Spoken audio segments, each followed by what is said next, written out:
The tier opened over open moorland at dusk, and Rimuru did not so much fall through it as get poured, the way water finds the crack in a jar and simply continues being water on the other side of it. One moment he had been mid-sentence, cup of tea cooling in his hand, negotiating trade rights for enchanted timber with a delegation of dwarven envoys who were absolutely not dwarves from any world he currently found himself in. That detail would occur to him later, with some irritation. And the next moment, the air around him had gone the color of a bruise and folded in on itself like wet paper crumpling. And then there was wind, and cold, and grass under his back, and a sky he didn't recognize wheeling slowly overhead. He lay there for a moment longer than was strictly necessary, less because he needed to and more because it seemed like the reasonable thing to do after being yanked sideways out of your own reality. Above him, 3 stars he'd never charted glittered in patterns that meant nothing to him. The air smelled of wet heather and wood smoke, faint, distant, and under it something older, moss and stone, and the particular mineral cold of a land that had been rained on for 10,000 years. Well, he thought, that's new. He sat up. The moor rolled away from him in every direction, dark and undulating, broken by the black humps of standing stones that hadn't been placed there by weather. Behind him, the tier that had brought him was already closing, a final seam of violet light narrowing to a thread, then to nothing, then to a headache-inducing certainty that it had never been there at all. He reached toward where it had been. His hand passed through empty, ordinary evening air. "Raphael," he said, out loud, out of habit. "You seeing this too, or did I finally lose it?" Confirmed. Location data unavailable. World signature does not match any cataloged parameter. Recommend. Yeah. Assess first. Panic never. I remember the lecture. He got to his feet, brushed grass off his robes, and turned in a slow circle, cataloging. No magicule saturation he recognized. Or rather, there was magic here. He could feel it, the way you feel a draft from a door left open in another room. But it didn't behave the way magicule fields behaved at home. It had texture, old texture, like it had opinions about things. Interesting. He picked a direction, toward the smoke, since smoke generally meant people, and people generally meant a starting point, and began walking. It took him the better part of 2 hours to reach anything resembling a road, and another hour after that before he saw the lights of a town clustered low against a green hill, lamplit windows scattered like fallen stars, a wall of old timber and older stone ringing it against the dark. He didn't go in immediately. Some habits from 100 negotiations died hard. Assess before you announce yourself, especially in unfamiliar territory, especially when you have no idea what the local rules of engagement even are. Raphael could tell him magicule density, could parse the crude edges of ambient enchantment humming faintly off the town's boundary stones. Old wards, badly maintained, more habit than function now, but couldn't tell him what these people would do with a stranger who wasn't, technically, human, and wasn't going to pretend otherwise. So he sat on a fence rail at the edge of a sheep pasture, a quarter-mile off the road, and thought about it. And that was when 3 riders came around the bend at a canter and very nearly ran him down. They pulled up hard, cloaks swirling, and Rimuru got his first real look at the people of this world.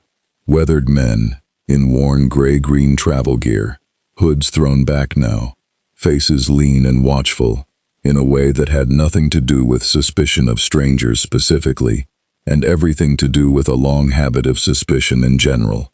The lead rider had dark hair going to gray at the temples he hadn't earned by age, and eyes that did a full, unhurried inventory of Rimuru in about 2 seconds. Robes, hands, stance, the absence of any weapon, the way he sat on the fence rail with his weight distributed like a man completely unconcerned about being surrounded by 3 armed strangers on horseback in the dark. "That's an odd place to be sitting," the lead rider said. "Alone. This far from Bree, this late. I could say the same about you, Rimuru said pleasantly. Though I'll grant you've got horses, so it's probably less odd for you.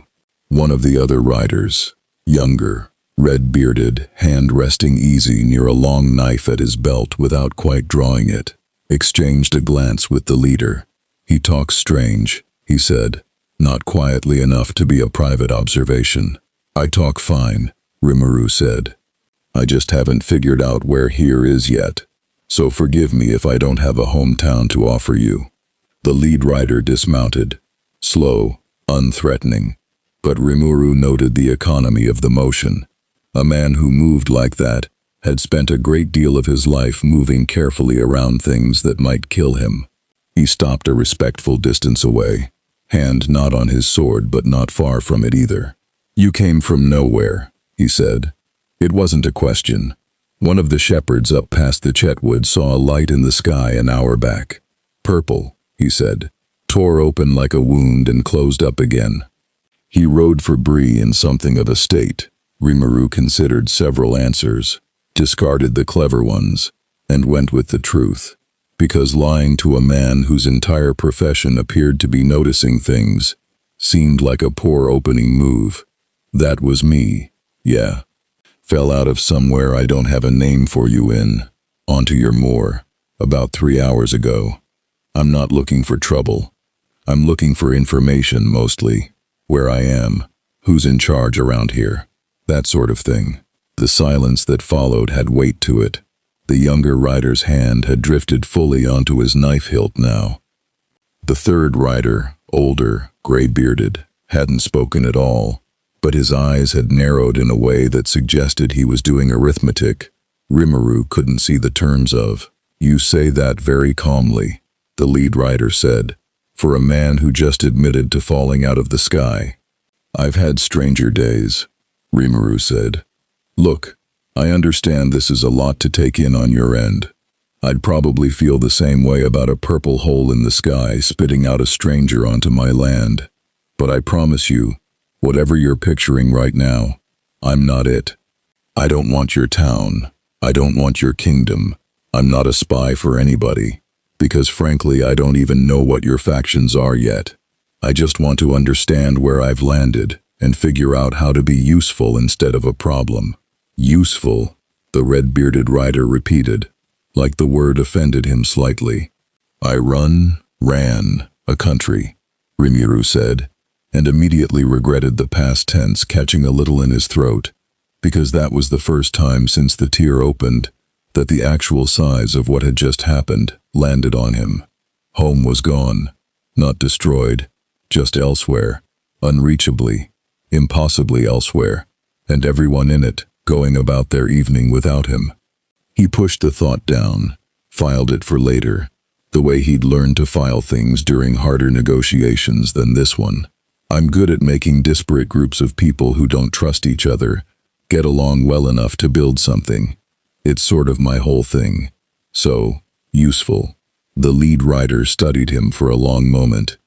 Then, unexpectedly, he crouched down onto one knee in the grass, bringing himself below Rimuru's eye level rather than above it. A strange, deliberate gesture, and Rimuru understood immediately that it was meant to be read as one. I am not moving to threaten you.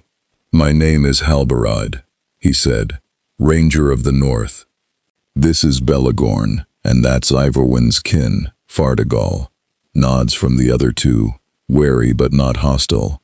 We patrol this stretch of the Bree-land for the safety of the folk here, and for older reasons besides, that aren't mine to explain to a stranger on a fence rail. I won't pretend I know what you are.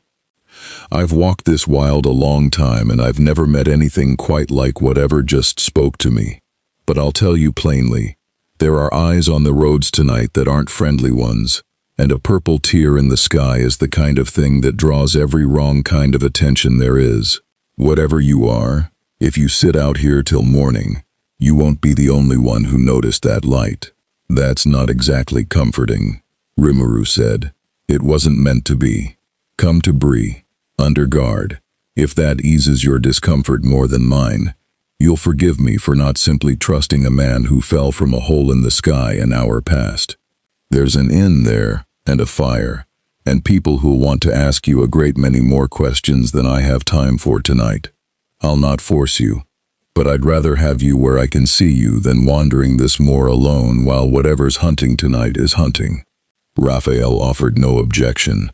Threat assessment on the 3 riders registered as negligible, their weapons a curiosity rather than a concern.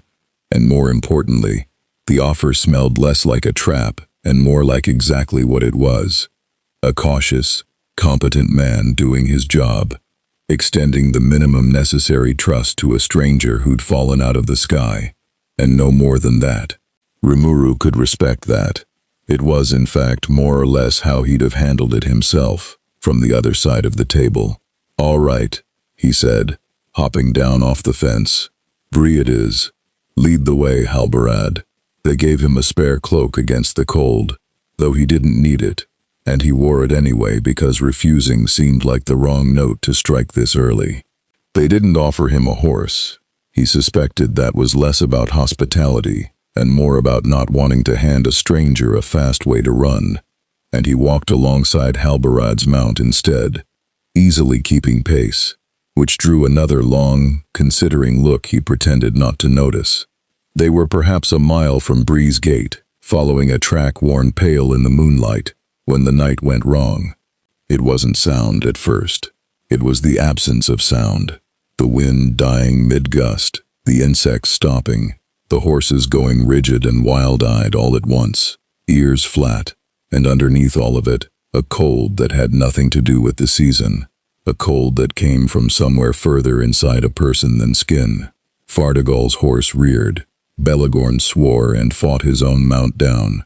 Halbarad's face went the color of old bone. "Off the road," he said, low and urgent. "Now, into the trees." Rimuru felt it a half-second before he saw it. A pressure against the part of him that would, in a slime with lesser resistances, have been fear, pressing, and finding nothing to grip, sliding off him like water off oiled cloth. Raphael's analysis arrived instantly, cool and clinical against the raw animal terror radiating off the 3 rangers around him. Threat detected. Source: unknown entity. Non-corporeal dominant presentation. Attempting domination class mental effect. Effect failing against target. Mechanism unclear. Recommend caution regardless of resistance. It came around the bend in the road on a black horse that moved like something poured rather than ridden, and it was not strictly a shape so much as an absence wearing the idea of a rider. Black cloth hanging over nothing, and where a face should have been, only a deeper dark, and from it came a sound that wasn't quite a word and wasn't quite a shriek, pitched low enough to feel in the teeth. Halbarad had his sword out, though his hand shook, and he'd put himself between the thing and Rimuru without seeming to decide to, some reflex older than thought. "Get back," he said, voice tight. "Get back, whatever you are." The rider didn't slow.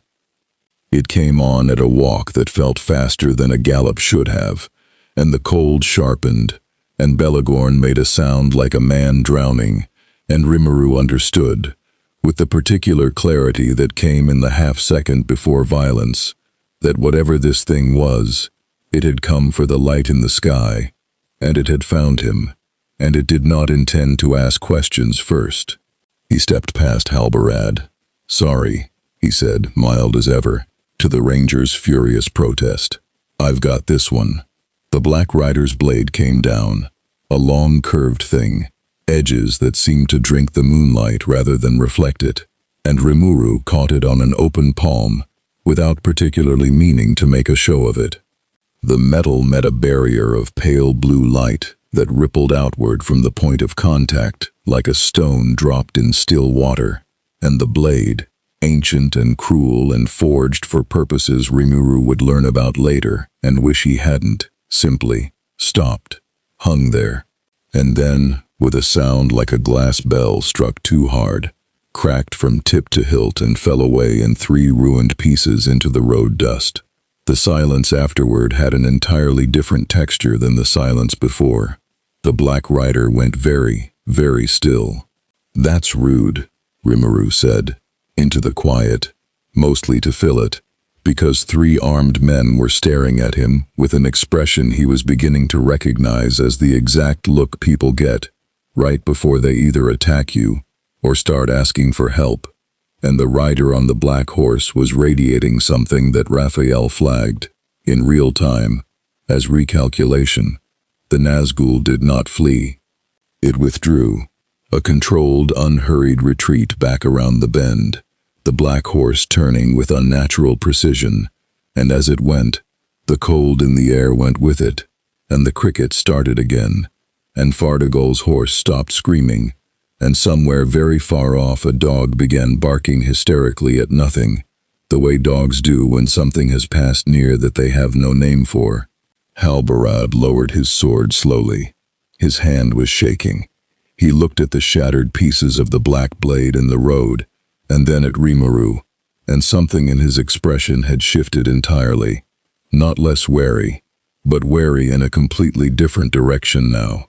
"You broke a Morgul blade," he said, very quietly, like a man testing whether the words made any more sense said aloud than they had in his head. "Is that bad?" Rimuru asked. "It felt bad. You all reacted like it was bad." "That," Halbarad said, "was one of the 9. Rimuru didn't know what that meant yet. Not the full weight of it. Not the history behind it.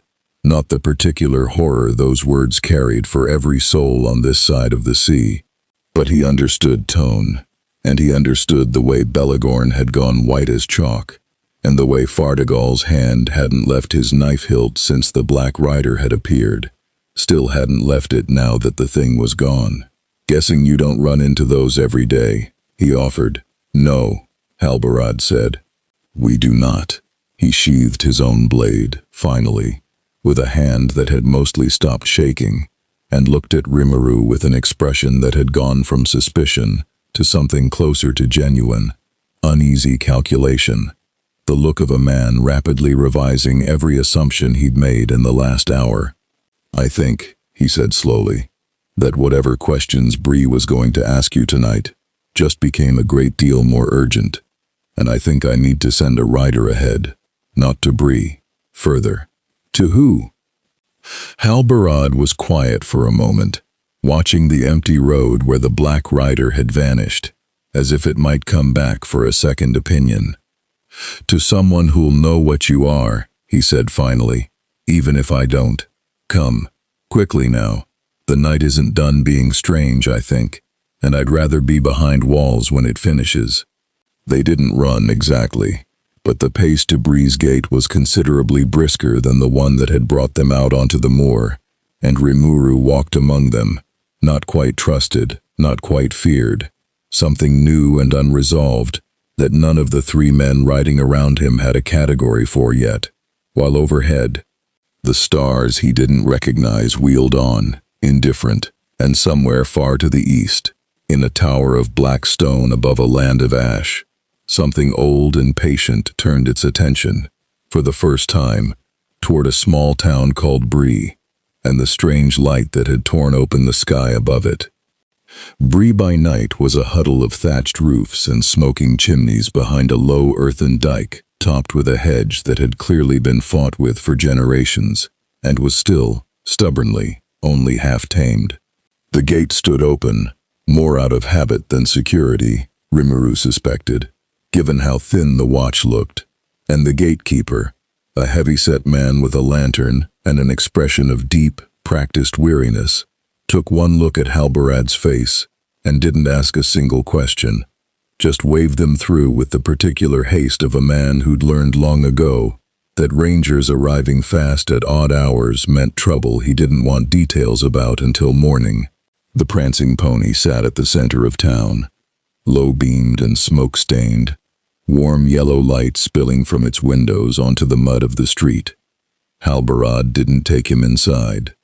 Instead, they circled to a side room, low-ceilinged, a single fire burning down to coals, and Halbarad sent Fardagal off into the dark with terse instructions Rimuru didn't fully catch. Something about Rivendell, something about make for it and don't stop, and the younger man was gone into the night on a fresh horse before Rimuru had finished taking in the room. "Sit," Halbarad said, not unkindly. Belegorn took up a position by the door, arms crossed, watching Rimuru with the specific intensity of a man who had, an hour ago, watched a sword forged for terror shatter against an open palm, and hadn't yet decided what to do with that information. Rimuru sat. "You're sending word," he said, "to whoever's going to tell you what I am." "I'm sending word to someone wiser than me," Halbarad said, settling across the low table, "because what happened on that road tonight is not a thing I have the authority, or frankly the knowledge, to judge alone. I patrol the wild. I don't parley with the Nazgul, and I've certainly never watched one of the nine break its own blade against a man's hand and simply leave." He said the last word like it still didn't sit right in his mouth. "That is not what they do. They do not retreat from anything, least of all a stranger with no weapon and no army." "Maybe it didn't like the look of me," Rimuru offered. "Maybe," Halbarad said without humor. He studied Rimuru for a long moment, really studied him, the way Rimuru imagined a good negotiator studied an opposing envoy on the first day of talks, cataloging tells, testing weight. "Tell me plainly, and I'll extend you the courtesy of believing you, until you give me reason not to. What are you? Not where you're from. I understand you may not be able to answer that in any way that means something to me. What are you? Man? Spirit? Something else entirely?" It was, Rimuru reflected, a remarkably direct question, and he found he appreciated it.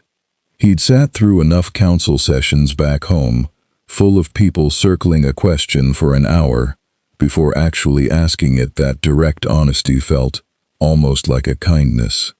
"Something else entirely," he said. "I'm not human, wasn't born one, don't age like one, don't die easily the way one does. Where I come from, they'd call me a demon lord, though the title means something different at home than it probably sounds like here. I built a country. A real one. Cities, trade routes, an army, a seat at the table with other nations.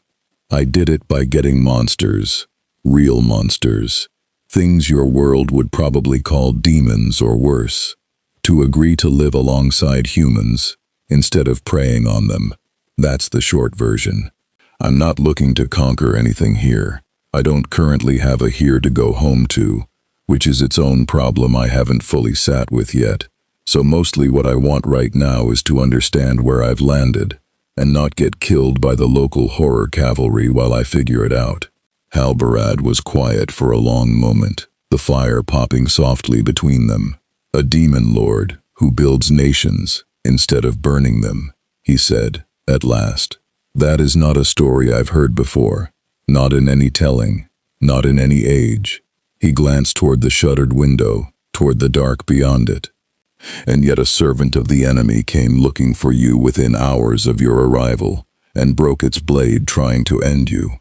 I do not know what to make of that, save that, whatever you are not a small thing, and the enemy already knows it too."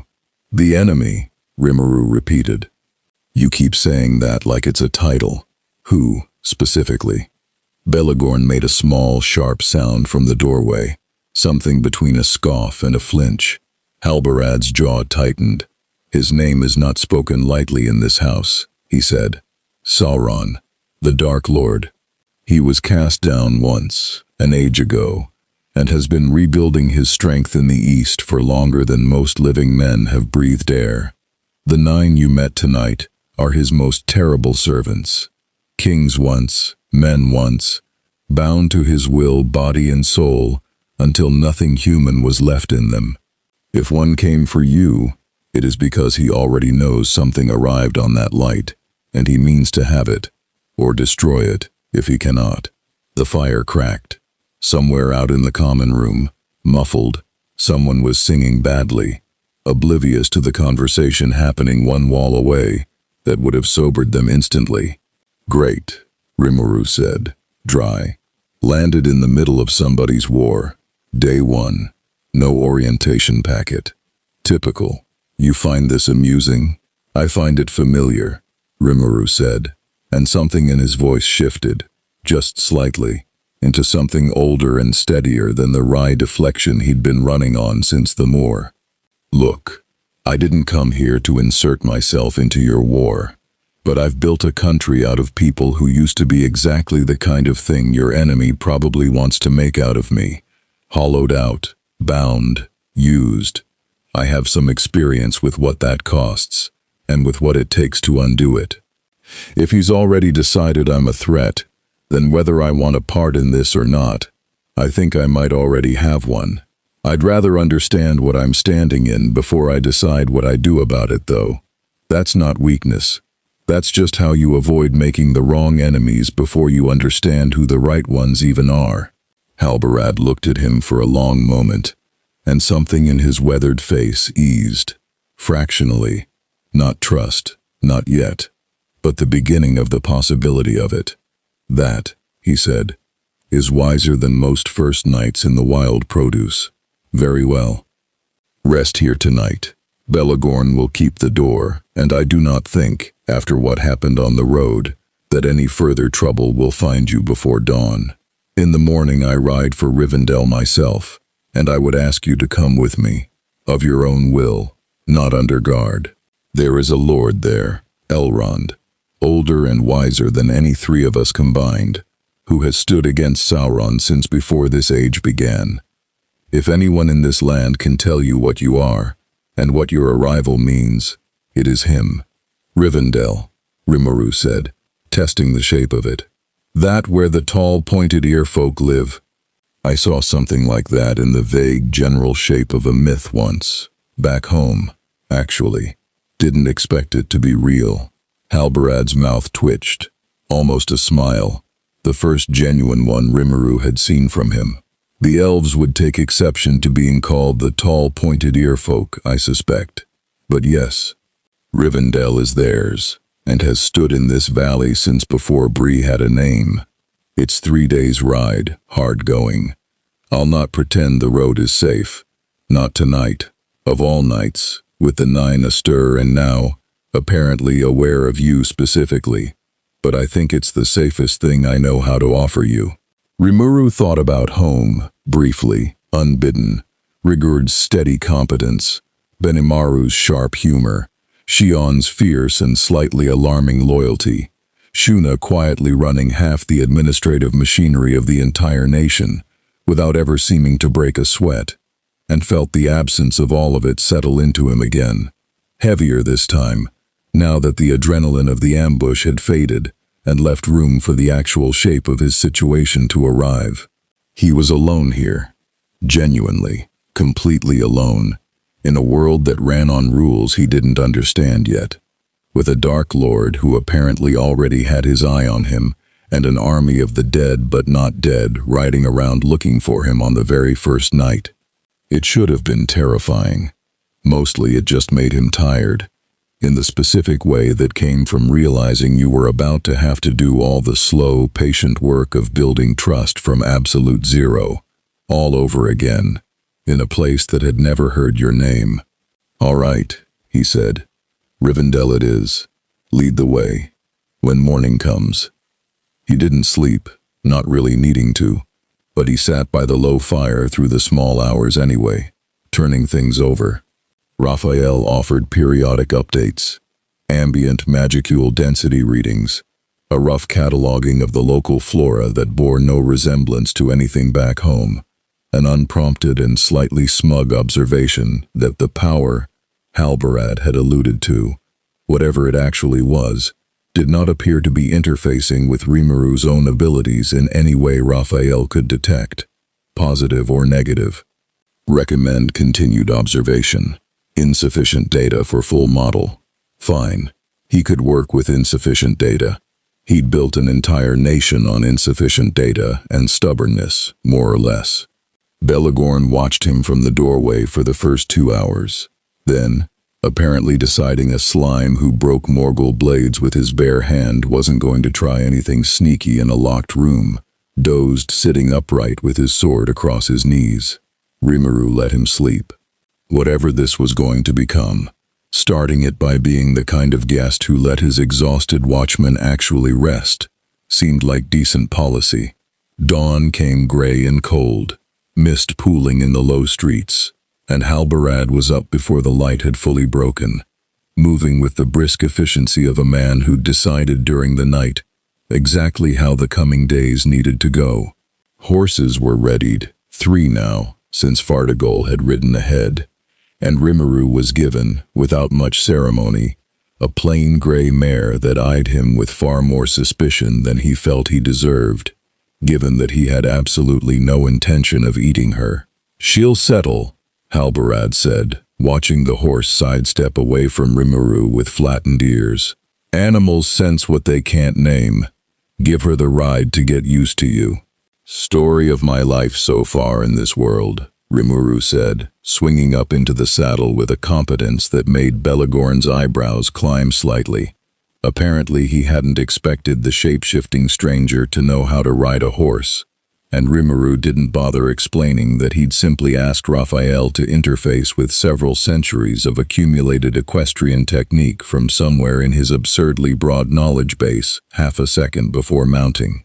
They rode out of Bree as the sun cleared the eastern hills, and Rimuru looked back once at the little town, thatched roofs steaming faintly in the cold morning light, entirely unaware of how close the previous night had come to becoming something far worse than a single broken blade and a retreating shadow.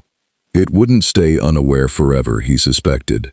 Word of a Nazgul on the Bree-land roads, of a stranger who'd shattered a Morgul blade barehanded, would travel. These things always did, in any world he'd ever lived in. Rumor moved faster than truth and arrived first, usually wearing a stranger face than the truth would have worn.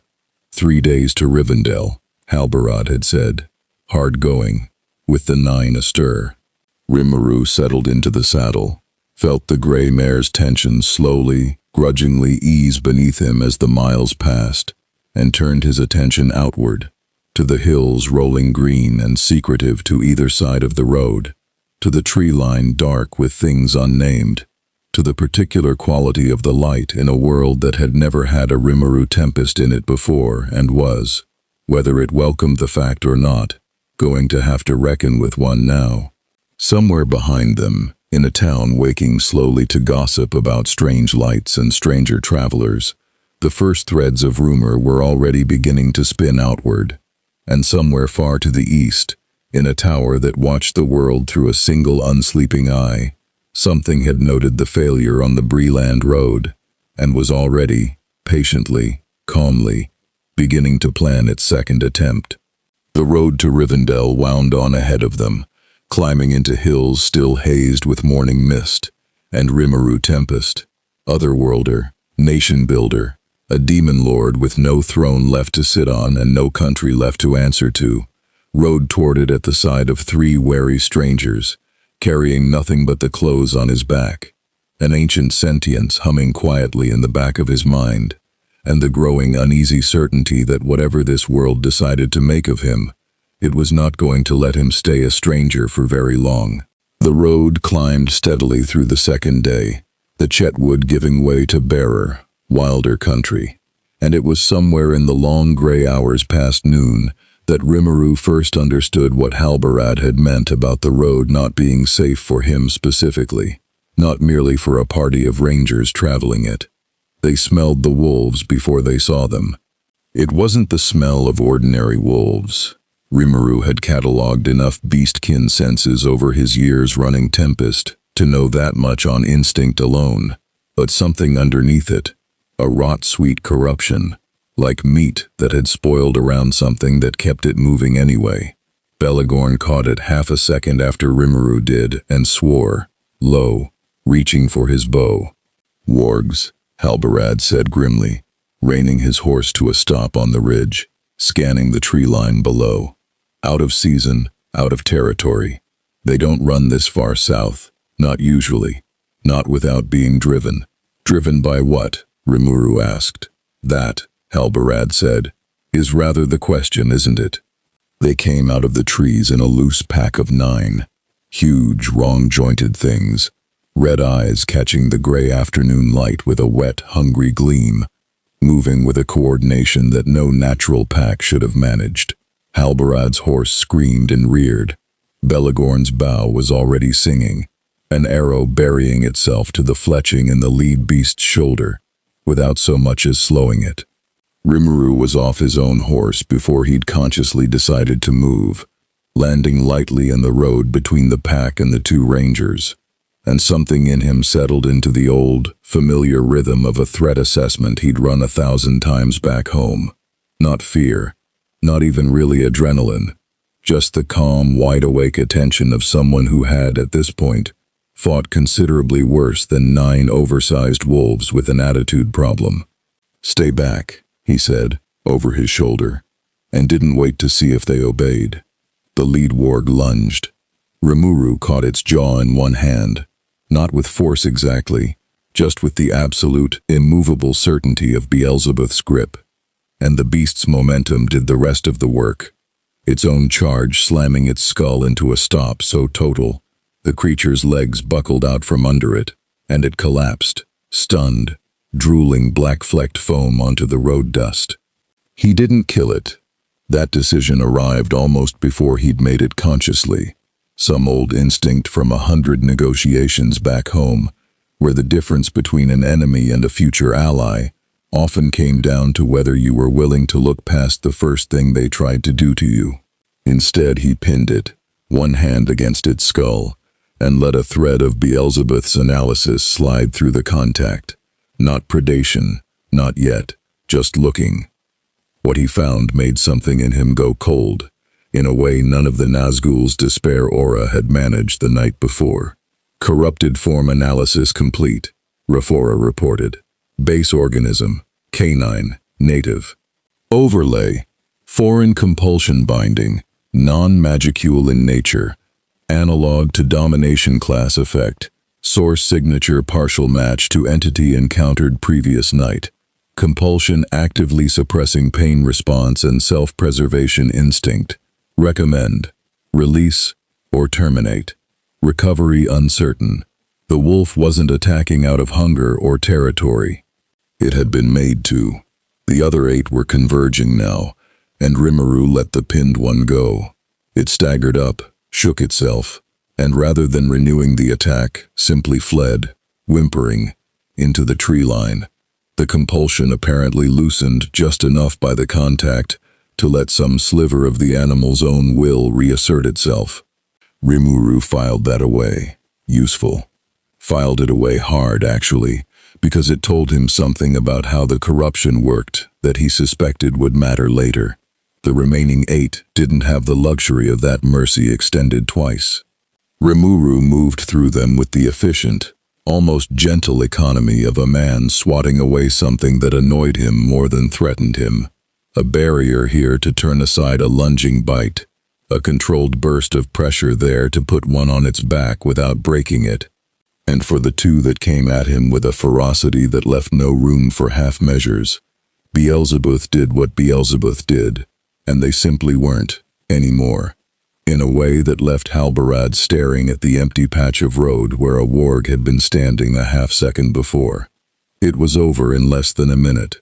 Rimuru stood in the settling dust, breathing out of habit rather than need, and looked back at the 2 rangers. Belegorn with an arrow still knocked, forgotten, hands slightly unsteady. Halbarad on his feet beside his shying horse, face unreadable. They were being controlled, Rimuru said, without preamble. Not natural pack behavior. Something's got its hooks into the local wildlife driving it south. Same signature as your friend from the 9 last night, or close enough that Raphael, that's, the voice in my head that does the analysis, flagged them as related. You let one go, Halbarad said. Not an accusation, just an observation, turning something over behind his eyes. It wasn't acting on its own. Killing it wouldn't have fixed anything, and it might have told me something useful going forward, which it did actually. So, Rimuru shrugged. Seemed the better trade. Halbarad was quiet for a long moment, looking at him with an expression that had shifted again, subtly, since the night before. The wariness hadn't gone, exactly, but something had layered on top of it that looked almost like the beginning of respect, cautious and unwilling to commit to itself too quickly. "You fight like a man weighing every blow before he throws it," he said finally. "I've fought beside berserkers and I've fought beside disciplined swordmasters, and I've never seen anything fight quite like that. Like violence is a formality you're getting through on the way to a decision you've already made." "That's a fair read," Rimuru admitted. "I don't love fighting for its own sake, never have. It's just sometimes the fastest way through a conversation nobody's interested in having with words. And the wolf you released, do you think it will recover? Whatever was done to it?" "Don't know," Rimuru said honestly. "Depends how deep the binding went, and how long it's had its hooks in. I've undone worse in my own people. Back home, used to be, half my army was monsters some enemy had twisted into something ugly for their own purposes, before I got to them. It's slow work though, not something you fix with a hand on the skull and a kind thought."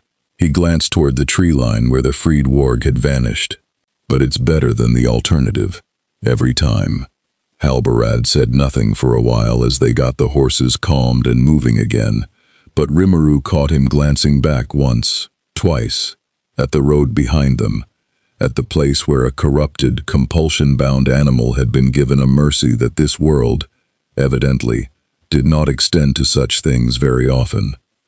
They made camp that night in a shallow hollow off the road, a small fire burning low and carefully shielded. And it was there, over a thin stew Belegorn assembled with the particular efficiency of a man who'd made camp meals 1,000 times before, that Halbarad finally asked the question Rimuru had been expecting since the wargs. "That thing you did," he said, looking into the wolf, learning what had been done to it just by touching it. "What else can you do that I should know about before we reach Rivendell? Not because I doubt you," he added, before Rimuru could bristle, "but because Elrond will ask, and I would rather bring him an honest account than a partial one." Rimuru considered the question seriously, turning his spoon slowly in the stew. "Fair. Short version. I can absorb and analyze almost anything I touch with intent. Living things, objects, magic, even other abilities sometimes. That's mostly how I fight, when I do fight. Less about hitting hard, and more about understanding what I'm up against fast enough that hitting hard becomes unnecessary. I don't age, don't need to eat or sleep, though I do both anyway, because it's pleasant, and it keeps people around me comfortable. I can change shape. This," he gestured at himself, "isn't actually my base form. I can heal from almost anything short of total obliteration, which is a fairly high bar. And I don't think whatever magic runs this world, the power you called it, has much purchase on me either way, positive or negative. It's like I'm speaking a different language than it is. That is," Halbarad said slowly, "a great deal of power to be walking unescorted into Rivendell." "I'm not walking in to make trouble," Rimuru said. "I meant what I said in Bree. I want to understand this place before I decide what my part in it is, if I even have one. But I understand why that's a hard thing to just take on faith, especially with what happened on this road twice in 2 days." He met Halbarad's eyes across the fire. "For what it's worth, if I wanted to take something from you, or hurt you, or use you, I think we both know I could have done that already, several times over, and haven't. That's not proof of anything permanent, but it's what I've got to offer right now." Halbarad held his gaze for a long moment, and something in the older man's weathered face settled, finally, into something that looked less like calculation and more like a decision made. "It'll have to do," he said. "For now." He poked at the fire, sending up a small shower of sparks into the dark. Get some rest if you can. Or don't, if you truly don't need it. But let us. Tomorrow's the last hard stretch before the hidden valley, and I'd rather face it with clear heads. Belagorn took first watch without being asked, settling at the hollow's rim with his bow across his knees, eyes fixed on the dark tree line beyond the fire's small circle of light. Rimuru sat a while longer, watching the flames, and let himself, for just a moment, feel the full weight of everything that had happened in 2 days. A torn sky, a shattered Morgul blade, a pack of corrupted wolves, a growing, uneasy sense that whatever this world was, it had already marked him as something worth watching closely, on both sides of whatever line was about to get drawn. Somewhere far east, past mountains he hadn't seen yet and couldn't yet imagine, a single unsleeping attention turned the failure of the wargs over and over, patient and unhurried, already reaching for its third attempt. And somewhere ahead of them, in a valley hidden from the world by more than just its geography, word had already arrived, carried on a horse ridden nearly to death by a young ranger named Fardagal, that something unprecedented was 3 days out on the road to Rivendell, and that the Nine had already tried and failed to stop it from arriving. Rivendell announced itself first as sound, the distant, ceaseless murmur of falling water, threading through the trees long before the valley itself came into view, and then, cresting the final ridge in the pale gold light of late afternoon, as something that made Rimuru actually stop his horse for a moment, unbidden, just to look. The valley fell away below them in tiers of silver and green, waterfalls threading down rust-colored cliffs into a river that curled through the heart of it, and nestled along the banks and up the terraced slopes stood a settlement unlike anything he'd built or seen in any negotiation back home.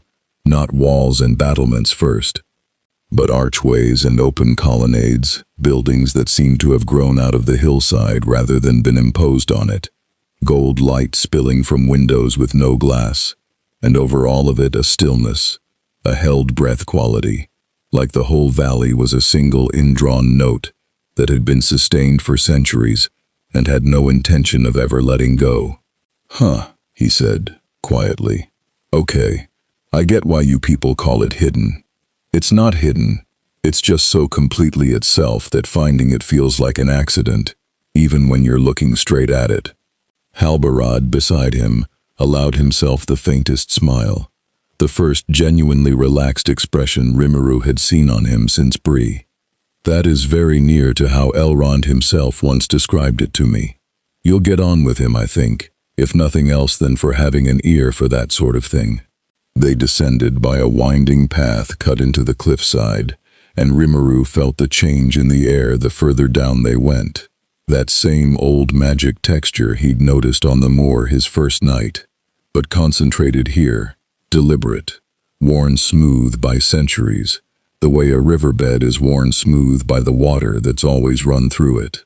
Raphael offered a running commentary he mostly tuned out, ambient magicule analysis, ward density mapping, a faint, almost apologetic note that several of the structural enchantments woven into the valley's boundary were, by Raphael's best assessment, not hostile, but also not fully legible. Before he told it, not unkindly, to just let him look for a minute. Word had clearly outpaced them. A small party waited at the base of the final bridge. Not a formal honor guard, nothing so stiff as that, but not a casual welcome either. At its center stood a figure who could only be Elrond, tall, dark-haired, ageless in the particular way that made Rimuru's own centuries feel almost young by comparison, dressed in silver-gray robes with a simple circlet at his brow, and eyes that did to Rimuru, in a single unhurried sweep, roughly the same thorough inventory Halbarad's had done on the moor 3 nights ago, except sharper, older, and entirely unreadable. "Halbarad, son of the North," Elrond said, and his voice had the same quality as the valley itself, quiet, but carrying, like it had never once needed to be raised to be heard. Your rider's message arrived in some disorder, but the substance was plain enough. You've brought us something the wild has never held before. I've brought you a guest, my lord, Halbarad said, dismounting, and there was something careful in the phrasing, a deliberate choice of word laid down like a stone in a stream. Guest, not prisoner, not threat. He came through no gate or ship, a tear in the sky, on the moor above Bree, 3 nights past. Within the hour, one of the 9 came for him, and broke its own blade attempting to end him. The following day, wargs bound by some corruption I did not recognize came down out of the north, and he freed one from its binding rather than kill it. A pause. I do not know what he is, my lord. I know only that I trust him further than I expected to, 3 days ago, and that whatever he is, the enemy already fears it. Elrond's gaze settled fully on Rimuru for the first time, and there was something in it, Rimuru realized after a moment, that wasn't quite suspicion and wasn't quite welcome, but a kind of ancient, patient attention, the look of someone who had watched an enormous number of strange things arrive at his door across a very long life, and had learned not to react to any of them too quickly. You have a name? Elrond asked, directly to him now. Rimuru Tempest, Rimuru said, and found himself, for reasons he didn't fully examine, offering a small, formal bow, not out of fear, but because something in the weight of the valley, and the weight of the man in front of him, seemed to call for a bit more ceremony than his usual easy manner. Formerly of a country called Tempest, in a world I don't think exists anywhere your maps go. I didn't ask to come here. I don't fully understand what's happened to me yet, but I'd rather spend my first real conversation in your valley being honest about that than pretending I've got it more figured out than I do. Something shifted, very slightly, in Elrond's expression. Not quite a smile, but an easing, the kind of small tell Rimuru had learned to read across 1,000 negotiating tables. Honesty, offered plainly and without performance, tended to land better than any amount of careful diplomacy, and apparently that held true even in a world of elf lords and ancient wards. Then let us begin there, Elrond said. Come, you are welcome in this house, Rimuru Tempest, as a guest, for now, and we will see together what more that welcome ought to become. There is food and rest, if you require either, and I would speak with you properly once the road dust has settled, and not before. 3 days in the wild with the 9 astir is enough trial for anyone, whatever they are made of. The rooms he was given opened onto a terrace overlooking the falls, and Rimuru stood there a long while after the others had gone, letting the sound of the water fill the silence where, back home, there would have been the low administrative murmur of a capital city never quite fully asleep, messengers arriving, night patrols changing, rigged steady footsteps somewhere down the hall even at odd hours, because the man simply refused to stop working. He missed it more than he'd expected to. He hadn't let himself feel the shape of that absence properly since the tier closed behind him, and Rivendell's stillness, beautiful as it was, had just enough room in it for the feeling to finally catch up. You are experiencing something analogous to grief, Raphael offered, unprompted, with what Rimuru had long ago decided was the closest thing to gentleness the great sage was capable of. Recommend acknowledgement rather than suppression. Historical data suggests suppression correlates with reduced decision quality in subsequent negotiations. Thanks, Raphael, Rimuru murmured. Noted. He didn't get long to sit with it. A soft knock came at the door frame. No actual door, just a curtain of woven silver-gray cloth, and he turned to find a figure he hadn't met yet. Tall, robed in gray, a wide-brimmed hat pushed back from a weathered, deeply lined face, and eyes that carried an entirely different quality of attention than Elrond's had. Sharper somehow, more immediately curious, less carefully guarded. You'll be the stranger then, the newcomer said, stepping in without much ceremony and settling, uninvited, into a chair by the terrace. I'm told you broke a Morgul blade with your bare hand, and then let a corrupted warg go free rather than kill it. Those two facts sit rather strangely together, in my long experience of things that break enchanted swords for a living. You must be Gandalf, Rimuru said. Halbarad had mentioned him briefly on the road. A wizard, old beyond reckoning, wandering these lands for reasons that were apparently his own business and nobody else's. Word travels fast around here. Word travels at the speed of urgency, when the Nine start behaving strangely, Gandalf said, and there was a keenness under the casual tone that Rimuru recognized instantly. This was, whatever else he was, someone doing exactly what Rimuru himself did in a first meeting, reading everything, weighing everything, deciding nothing out loud until he had to. So, tell me about the warg. Elrond will ask you the grand questions. What you are, where you're from, what it means for the war. I find I'm more interested in the small ones first. Why let it go? Rimuru considered the question, and found, somewhat to his own surprise, that he appreciated being asked it. Nobody else on the road here had pushed past the tactical utility of the choice into the actual reason for it. Because it wasn't its fault, he said simply. Whatever bound it, twisted it, that wasn't a decision the animal made. I've built an entire country out of people who used to be monsters exactly like that, corrupted or twisted or driven to violence by something that wasn't really them choosing it. If I'd killed every one of them the first time they came at me with claws out, instead of asking what had actually happened to them, I wouldn't have a country. I'd just have a very long list of things I killed because they were inconvenient to understand. He shrugged. Old habit, I guess. Try to understand what's actually in front of you before you decide what to do about it. Sometimes that's slower. It's usually better. Gandalf was quiet for a moment, studying him with an expression that had shifted, subtly, into something more genuinely interested than merely cautious. That is, he said slowly, not a philosophy I have heard from very many powerful things arriving in this world with an army's worth of strength behind a single set of hands. Most such things arrive already certain of what they are, and what everyone around them ought to become. You arrive asking questions instead. That is either the wisest thing I've encountered in some considerable time, or it is a very patient kind of danger. I confess I have not yet decided which. Fair, Rimuru said, and meant it.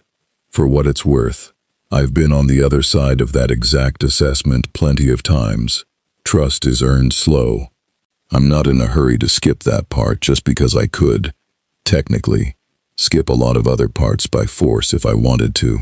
No, Gandalf said, and there was something almost approving in it now. I don't believe you are. He rose, brushing off his robes, moving toward the curtained doorway. Rest. If you can stomach the stillness of this place long enough to manage it, I gather you don't strictly need to. Elrond will want you at council in the morning, and I suspect there will be others there with rather sharper questions than mine. Word of a wandering Nazgul and a broken Morgul blade does not stay quiet for long, even in a valley as good at keeping secrets as this one. He paused at the doorway, glancing back. One more thing, he said. The warg you freed, did it run toward the wild, or toward people? Rimuru blinked, caught slightly off guard by the specificity of the question. The wild. Why? Because that will matter. Before this is done, Gandalf said, something unreadable moving behind his eyes. Sleep well, Rimuru Tempest. Or don't. I understand you have a choice in the matter that the rest of us don't. And then he was gone, the curtain settling back into stillness behind him, leaving Rimuru alone again on the terrace with the sound of the falls and the slow gathering certainty that whatever counsel awaited him in the morning, it was going to be the first of a great many conversations in which he was going to have to explain, over and over, exactly what kind of thing he'd chosen to be, and watch, each time, as this world decided all over again whether or not to believe him. Below, in the valley, Lamps were being lit one by one against the coming dark, gold light spilling out over water that had run the same course for longer than Rimuru's entire nation had existed. And somewhere in the quiet architecture of Rivendell's oldest halls, word of his arrival was already spreading further than Halbarad's small, careful account, carried by messenger birds and older, stranger means. Out past the valley's boundary wards, toward Lothlorien, toward Erebor, toward a golden hall in Rohan where a king's nephew would hear the tale third hand within the week, and file it away as one more strange rumor out of the west. And, far more slowly, far more patiently, toward a black tower in the east, where the report of a second failure was already being weighed against the certainty of a third attempt. The council convened at mid-morning in a chamber Rimuru hadn't seen the night before. Open on one side to the valley air, stone columns wound with old ivy, a long table already half occupied when he arrived with Halbarad at his side. More out of the ranger's own sense of responsibility than any requirement Elrond had placed on him. He took in the room the way he'd learned to take in any negotiating space back home. Who sat where, who'd arrived early to claim position, and who'd arrived late to make an entrance, whose posture was open, and whose was closed, before a single word had been spoken. Elrond sat at the head, unhurried, a stack of old scrolls at his elbow he didn't appear to need. Gandalf had claimed a seat near the middle, pipe already lit, an expression of mild, deceptive placidity that Rimuru now recognized as the wizard's version of paying very close attention indeed. And beside Elrond sat two figures Rimuru hadn't met, a woman with dark hair and grave, searching eyes who was introduced simply as Arwen, and an older elf lord with a soldier's bearing, Glorfindel, whose gaze on Rimuru carried the specific, weighing quality of someone who had personally killed things far worse than a Morgul-wielding rider, and wanted to know, quickly, which category this newcomer fell into. There was one more presence in the room that made the air itself feel different the moment Rimuru registered it. An older woman, silver-haired, standing rather than seated near the open colonnade, her eyes the color of deep water and entirely too knowing. Nobody introduced her. Nobody needed to.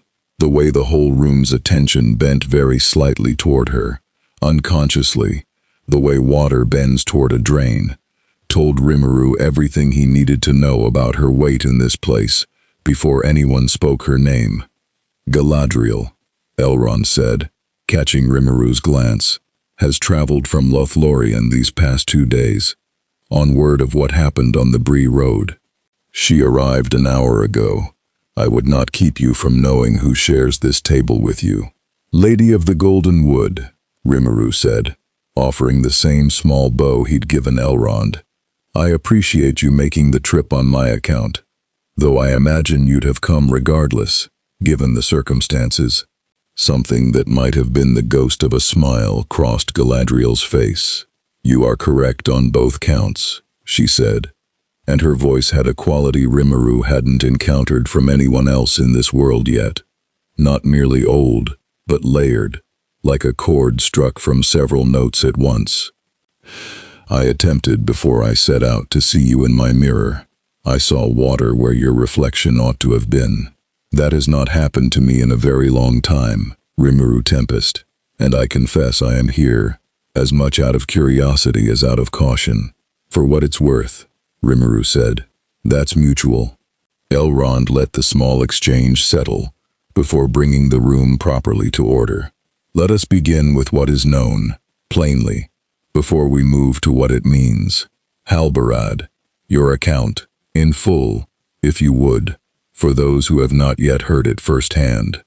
Halbarad gave it, the tear in the sky, the encounter on the road, the shattered Morgul blade, the corrupted wargs, the mercy shown to the one Rimuru had freed.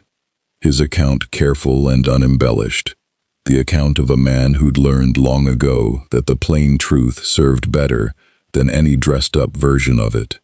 When he finished, the room was quiet for a long moment, several pairs of eyes moving back to Rimuru with expressions ranging from Glorfindel's flat professional assessment to Arwen's open, searching curiosity. "I have questions," Glorfindel said without preamble, "and I'll ask them plainly, since I gather plainness is the coin you deal in. You broke a blade forged with cruelty enough to corrupt whatever it wounds, and you did it with an open hand.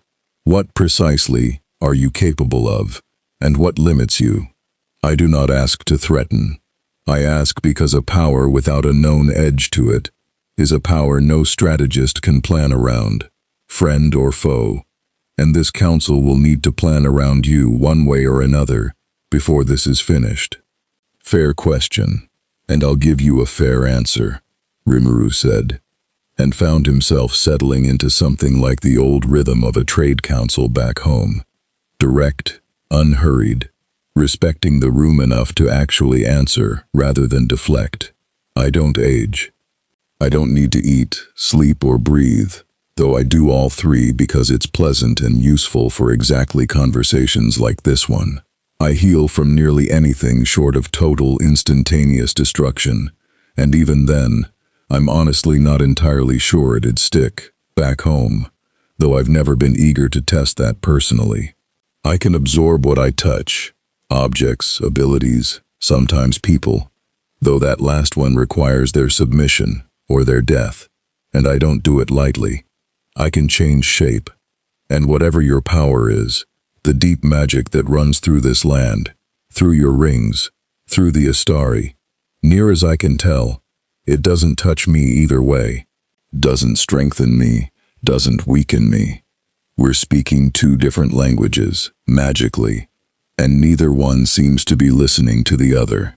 "And your limits?" Galadriel asked, quiet, precise. Rimuru considered the question with real honesty, because he'd learned, over centuries of governing, that the fastest way to lose a room's trust permanently was to claim you had none. Exhaustion, same as anyone, though it takes considerably more to get me there than it takes most things. Things that don't rely on force or domination to hurt me. Clever traps, overwhelming numbers if they're smart about it. Anything that targets people I care about rather than me directly.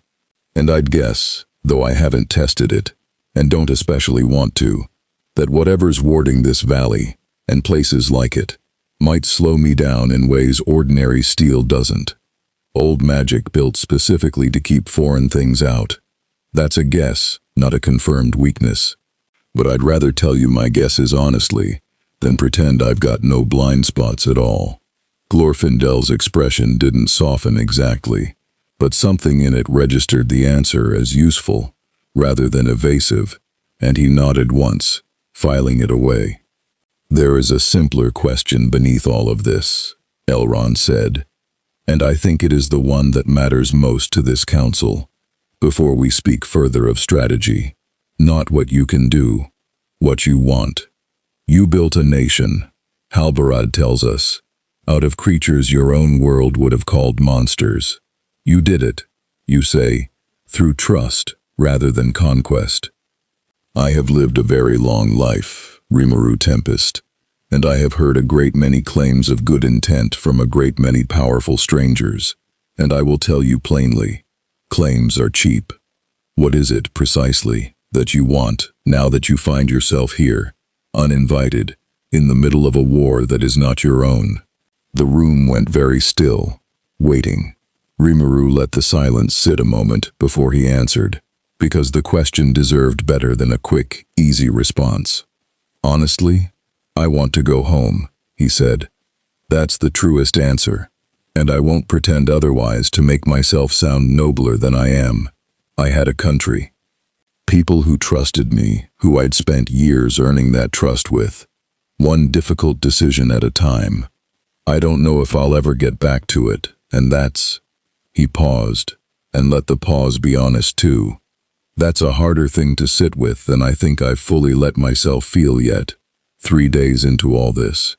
But since I am here, and since your enemy has apparently already decided I'm worth 2 attempts at removing before we've even had this conversation, I'd rather understand this place properly than pretend I can just wait quietly in a corner until a door home opens, if one ever does.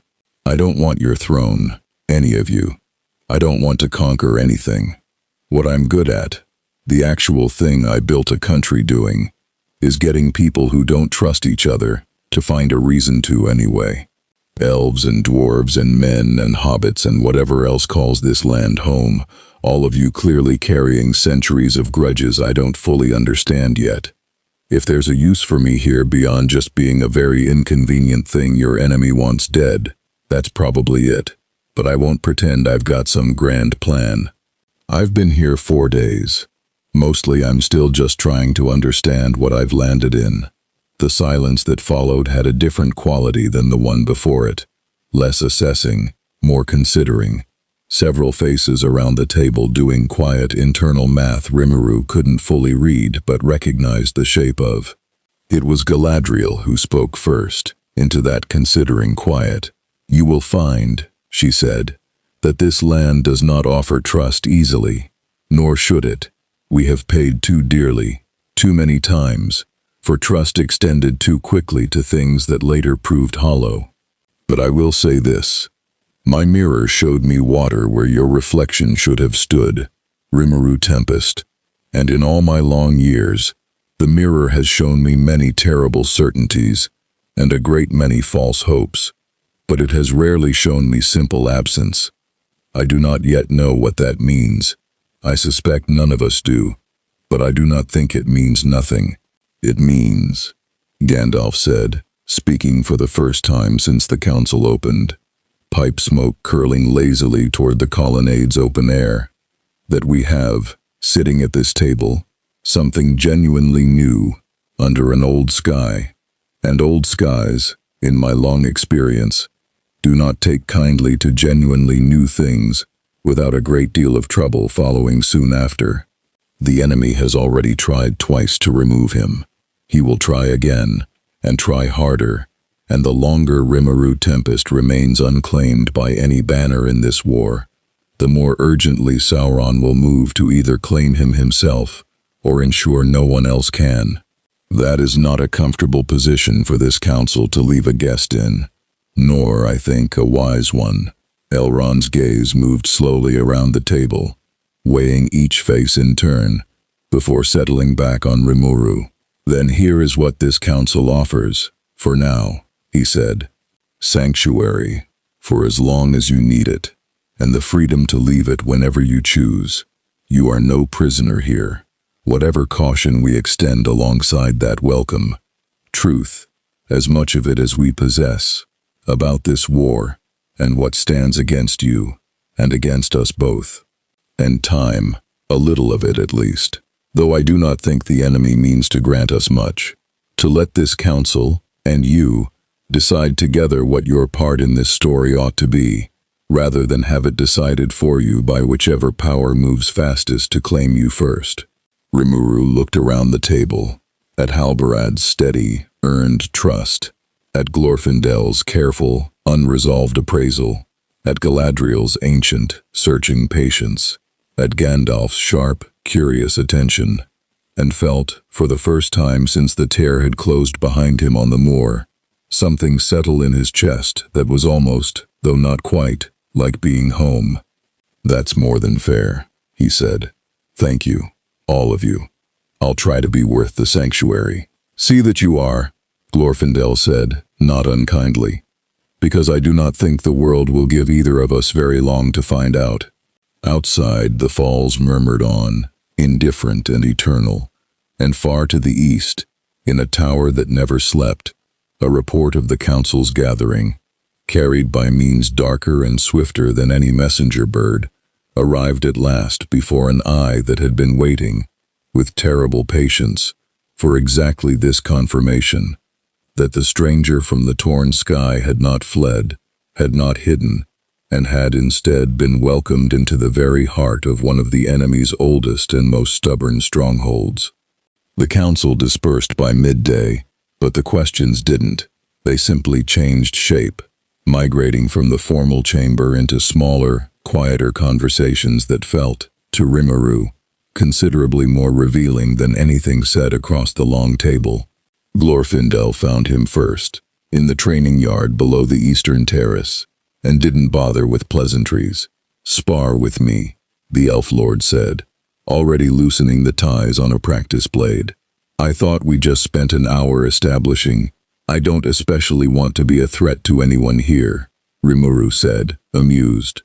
"You did. I believe you, provisionally. That is a separate question from whether I understand what you can actually do in a fight, and I would rather learn that from you directly than guess wrong later, when guessing wrong costs someone their life." Glorfindel tossed him a second practice blade. Wooden, blunted, entirely unnecessary for someone with Rimuru's durability, but a courtesy gesture all the same. Humor an old soldier. Rimuru caught it out of the air without quite meaning to make the catch look effortless, and found himself smiling. "You know, back home, this is basically how half my best working relationships started. Somebody wanting to know exactly what I could do, and deciding the fastest way to find out was to just try and hit me. And did it work? As a method? More often than you'd think. It became, over the following hour, less a fight than a kind of conversation conducted in movement.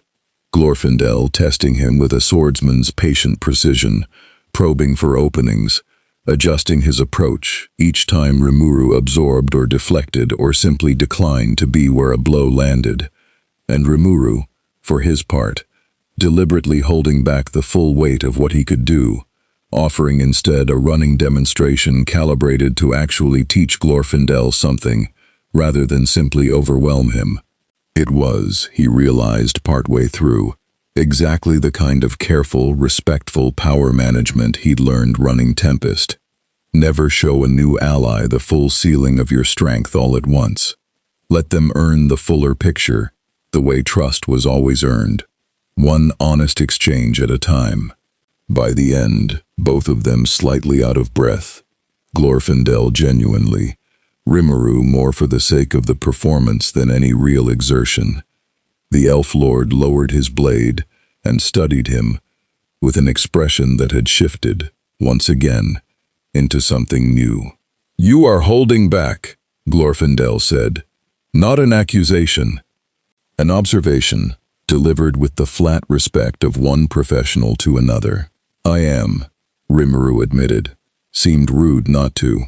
"Honestly, you're trying to learn something real about how I fight, and if I just flattened you in the first exchange to prove a point, neither of us would have learned anything except that I can flatten people. Which, sure, but that's not useful information for either of us." Glorfindel laughed, a short, genuine sound, the first Rimuru had heard from him. That is either remarkable restraint or remarkable arrogance dressed very carefully as restraint. "I confess I am no longer certain which, and I find I am no longer entirely troubled by not knowing." He sheathed the practice blade. "I have fought beside the greatest warriors of 2 ages, Rimuru Tempest, and against darker things than I care to recount at midday. I do not say this lightly. If the day comes when this valley needs everything you actually are, rather than the careful fraction you're showing an old soldier in a training yard, I think I would rather have you standing beside us than against us. That is not trust, yet, but it is the beginning of respect, and in my experience, that is usually the sturdier foundation of the two." It was Arwen who found him next, in the late afternoon, on the same terrace where he'd stood the night before, and her questions, when they came, ran in an entirely different direction than Glorfindel's had. "You said, at council, that you missed your home," she said, settling onto the terrace's low stone rail with an easy, unhurried grace. "You didn't dwell on it. I noticed you didn't dwell on it." "Didn't seem like the moment," Rimuru said. "Council chamber full of people trying to figure out if I was a threat isn't exactly the place to get into feelings about missing my administrative staff. And now, is this the moment?" He looked at her for a moment, dark-haired, grave-eyed, carrying an unhurried patience that felt older than her apparent years. though everything he'd learned about elves in the past 2 days suggested that impression was probably accurate rather than misleading. There was something disarming about her directness, close in spirit to halberds on the road, but softer at the edges, more genuinely curious than merely cautious. Maybe, he admitted, I built something real, back home, not overnight. Years of it, actually earning trust from people who had every reason not to give it to a slime who showed up out of nowhere claiming he wanted to build a country where monsters and humans didn't have to be enemies. I had this whole life, advisors who felt like family, a city I watched grow from basically nothing. Then one conversation about trade routes and suddenly none of it exists anymore, at least not anywhere I can reach it, and I don't actually know if that's forever or just for now. He exhaled, something in his chest loosening slightly just from saying it plainly, out loud, to someone who'd asked without an agenda underneath the question. It's a strange kind of grief. Nobody died. Nothing's technically gone. It's just gone from me, specifically. Does that make sense? More than you might expect, Arwen said quietly, and something in her expression carried a weight Rimuru couldn't quite place yet. Some private grief of her own she wasn't offering up in return. Not yet, but wasn't hiding either. This is a land built almost entirely on that particular kind of loss. Rimuru Tempest. Things that persist and things that fade. And the terrible weight of choosing, sometimes, which one you are willing to become. I think you will find more people here who understand that feeling than you expect. My grandmother chief among them, I suspect, whatever else the two of you circle around in council. That's oddly comforting, Rimuru said, in a slightly ominous way, given how you said it. Arwen's mouth curved, the ghost of real warmth in it. Most true comfort in this land comes with a slightly ominous shape to it. You'll grow used to that, I think, the longer you stay. The third conversation of the day was the one that stayed with him longest. And it came unannounced, well after dark, when he found Gandalf sitting alone on a low wall overlooking the falls, pipe unlit for once, simply watching the waterfall. You've had a full day of being assessed, the wizard said, without turning. I thought you might appreciate one conversation that isn't. I'd appreciate that a great deal, actually, Rimuru said, settling onto the wall beside him. They sat in companionable silence for a while, the falls murmuring on below, before Gandalf spoke again, his voice quieter than Rimuru had yet heard it. May I ask you something? And will you forgive me if it is a harder question than the ones today's council put to you? Go ahead. You spoke, today, of building trust with people who had every reason not to extend it to you. Monsters made into citizens, you said. I find myself wondering, in all that work, in all those years, did you ever fail? Did you ever extend that same patient trust to something that repaid it with betrayal, or worse? Rimuru was quiet for a long moment, and something in his easy, negotiator's composure slipped, just slightly, into something more honest and more tired. Yeah, he said finally, once. Someone I trusted completely. Genuinely, not carelessly, turned around and used that trust to try to destroy everything I'd built. Nearly succeeded. It cost people I cared about a great deal, and it cost me something I'm still not sure I've fully gotten back, if I'm honest. He looked out at the falls, not really seeing them. Here's the thing, though. I thought about it a lot, afterward. Whether the mistake was trusting it all, or just trusting that specific person too far, too fast. And I decided it was the second one, because the alternative, deciding never to extend real trust again, building walls instead of bridges because one bridge collapsed under the wrong weight once, that's how you end up ruling over fear instead of loyalty. And fear's brittle. It breaks the first time something scarier than you shows up. Trust, real trust, earned properly. That's the only thing I've ever found that actually holds under real pressure. So I kept doing it. More carefully, maybe. But I kept doing it. Gandalf was quiet for a long moment, And when he spoke again, something in his voice had shifted into an odd, careful gravity. "That is, I think, the wisest thing anyone has said to me in this valley, in some considerable time," he said. "And I will tell you honestly, Rimuru Tempest, because I think you have earned honesty rather than comfortable evasion today. This land is approaching a moment where that same question, trust extended and trust betrayed, is going to matter enormously to a great many people, and I do not yet know how it will resolve. I do not say this to frighten you. I say it because I think, whatever else you become to this story, you may be asked to answer that question again, on a stage a great deal larger than the one you answered it on before. I would rather you go into that moment having already thought it through honestly, as you clearly have, than blindsided by it." "That's not exactly comforting," Rimuru said, echoing, without quite meaning to, his own words to Halbarad from 3 nights before. "No," Gandalf agreed, a faint, weary smile touching his weathered face. "It wasn't meant to be. But I find, in my long experience of these things, that the truth rarely is, and it serves you better in the end than comfort ever does." He rose, finally, tucking his unlit pipe away. "Rest, if you're able.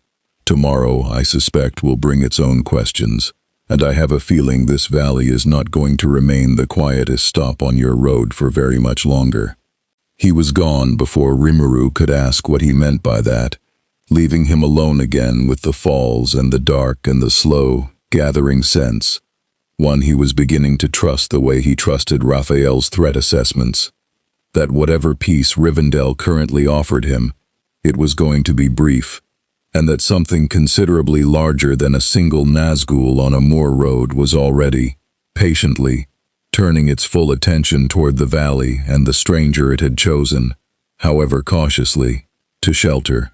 Isengard did not so much rise from the plain as impose itself upon it, a ring of black stone walls enclosing a landscape long since stripped of anything green, and at its center, the Tower of Orthanc stood like a blade driven point first into the earth, its four-sided form catching the gray afternoon light with a hardness that seemed to reject the sky rather than reflect it.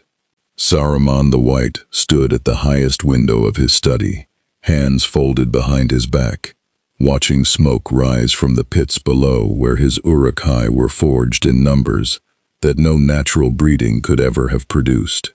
He had watched that smoke rise for years now, patient, methodical, building something the world did not yet understand it needed to fear. He was, by long habit and considerable effort, not a man given to surprise. The report that had reached him 3 days prior had surprised him. He turned from the window to the palantir resting on its stand at the room's center, carefully shrouded now, its dark surface still, though he could feel, the way one feels a held breath in another room, the faint pressure of the eye's attention on it, patient and constant. A leash he had convinced himself was merely a partnership. He did not touch the stone. Not yet. He wanted his thoughts arranged properly first, and Saruman the White did not go before that terrible attention with thoughts in disorder. A tear in the sky above the Bree-lands. A creature that had broken a Morgul blade with an open hand and left one of the 9 to retreat rather than press its advantage. An act so far outside the pattern of that servant's behavior that Saruman had read the account twice, certain at first it must be exaggeration, born of frightened rangers telling tales in the dark. It was not exaggeration. His own sources, quieter, subtler than a ranger's campfire gossip, confirmed the shape of it independently. Something new had entered the world, unbound by any oath to elf or man or dwarf, unmeasured by any power he currently understood, and it had walked, of its own free will, straight into Rivendell's welcoming arms. That, more than anything else in the report, was what held Saruman's attention now.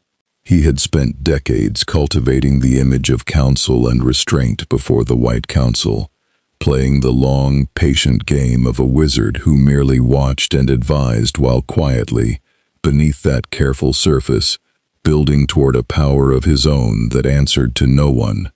Not Elrond's caution, not Gandalf's meddling, and in the privacy of his own ambitions, not even Sauron's leash, however carefully that particular truth stayed buried beneath years of careful cooperation. A being of this magnitude, arriving unclaimed, untethered, and, crucially, apparently uninterested in aligning itself reflexively with Elrond's side of the board, simply because Elrond's side had reached it first, represented an opportunity of a kind Saruman had not seen in an age.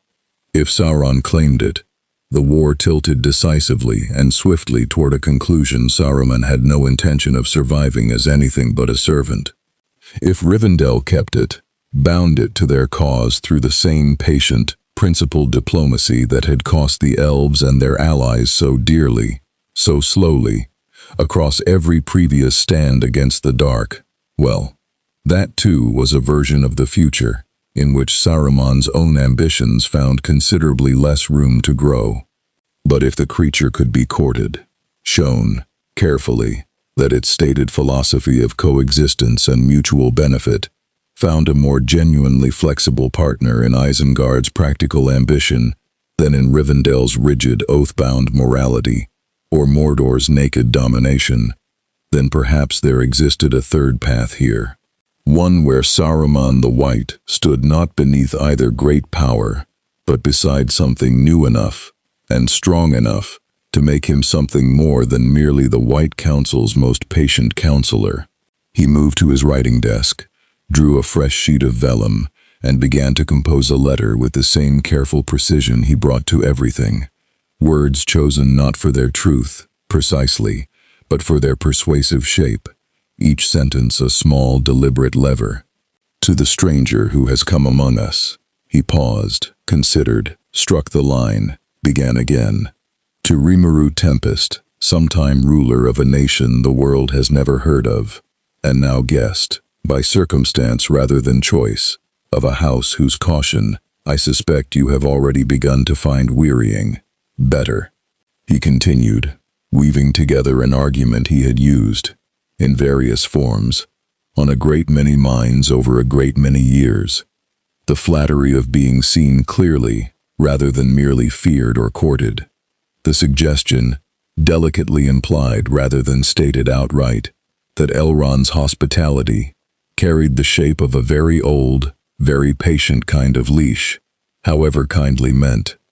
An offer, vague enough to intrigue and specific enough to tempt, of a partnership built on mutual respect between two builders of order, in a world drowning in chaos neither of them had chosen. He did not sign it with his full titles. That too was calculated. A letter that arrived humble in its self-presentation tended to land more softly than one that arrived crowned. When it was finished, he summoned one of his lesser servants, not an orc, not for this errand, a man, one of the Dunlending chieftains who had thrown in with Isengard for coin and old grievance against Rohan, someone who could pass through the Bree-lands and the fringes of Elvish territory without the immediate hostility an orc messenger would draw, and gave careful, precise instruction. The letter was to be delivered discreetly, left where it would be found by the stranger alone if at all possible, and under no circumstance was the messenger to identify Isengard as its source, unless directly and unavoidably pressed. And if he asks who sent it, the Dunlending asked, folding the letter carefully into an oilskin pouch, then you will say only that a friend of no particular banner sent it, Saruman said, who believes the stranger deserves the courtesy of an offer made without an army standing behind it, unlike certain other parties currently vying for his allegiance. A thin, humorless smile. That much at least will even be true. 200 miles east, in a tower of black stone rising from a land the sun itself seemed reluctant to touch, a different kind of attention turned toward the same report, and arrived at a considerably less patient conclusion. The mouth of Sauron, once a man, Now something considerably less and considerably more, his features worn smooth by centuries of service, into an expression that had long since stopped needing to convey anything so simple as emotion, stood before the great dark stair leading up into Barad-dûr's uppermost chambers, awaiting summons that he knew, with the certain dread of long practice, was coming regardless of whether he was ready to receive it. It came as it always came, not as sound but as pressure, a vast attention settling onto him like a hand closing slowly around something small, and beneath it, wordless and absolute, the demand for accounting. The stranger lives. The 9 have failed twice. Speak. My lord, the mouth said, and even after centuries of service, the words still cost him something to shape. The creature has taken shelter in Rivendell. Elrond's council has extended its sanctuary. Not alliance, not yet, by our best reading of the reports, but shelter and time, which may in the end amount to the same threat. Our sources within the Bree-lands confirm the account of the Morgul blade. It appears, he chose the next words with the particular care of a man reporting something his master would not wish to hear, unmoved by the domination that the 9's presence ordinarily commands. Whatever this thing is, my lord, it does not fear as other things fear, and I do not believe fear will serve as the lever by which it is claimed or broken. The silence that answered him carried a weight that had, over the centuries, driven lesser servants to their knees without a single word being spoken. The mouth held himself upright through long, bitter practice, and waited. Then fear is not the tool. Every power has a lever. Find his. My lord, if I may. The mouth hesitated, weighing the wisdom of the thought against the certain cost of withholding it. Withholding, in his long experience, cost more. The reports suggest the creature is, by nature, a builder rather than a conqueror. It ruled through consent in its own world, not through domination. Such a nature may not be broken through force in the way the 9's blade or the 9's despair were meant to break it. It may instead be turned, shown a vision of order, of purpose, that appeals to what it already values, twisted subtly toward ends it would not otherwise choose. Domination through conquest may fail against it. Domination through persuasion, patiently applied, may not. Another long silence, and in it, the mouth felt something shift in the pressure bearing down on him. Not satisfaction, precisely. Sauron's will did not traffic in anything so simple as satisfaction, but a recalculation, cold and methodical, turning the new information over. Send word to the Nazgul. No further direct assault, not yet. Watch. Learn its patterns, its weaknesses, its want, and prepare an approach that speaks to what it values, not what it fears. If Rivendell means to court it with sanctuary, and Isengard means to court it with flattering partnership, and I do not doubt for a moment that the White Wizard's ambitions have already stirred toward the same prize, then let it be shown, in time, that only Mordor offers it a purpose equal to its true scale. Elrond will offer it a cause too small for what it is. I will offer it dominion worthy of it. The mouth bowed, low, the ancient gesture that cost him nothing anymore, and everything all at once. It will be done, my lord. One thing more. The pressure sharpened, focused, a single cold point of attention. Its warg, the one it freed rather than destroyed, on the Bree road. Find it. It carries something of the compulsion still, however weakened.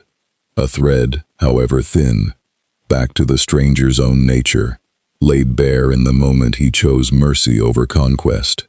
Threads, however thin, can be followed, and followed threads, in time, lead to leverage.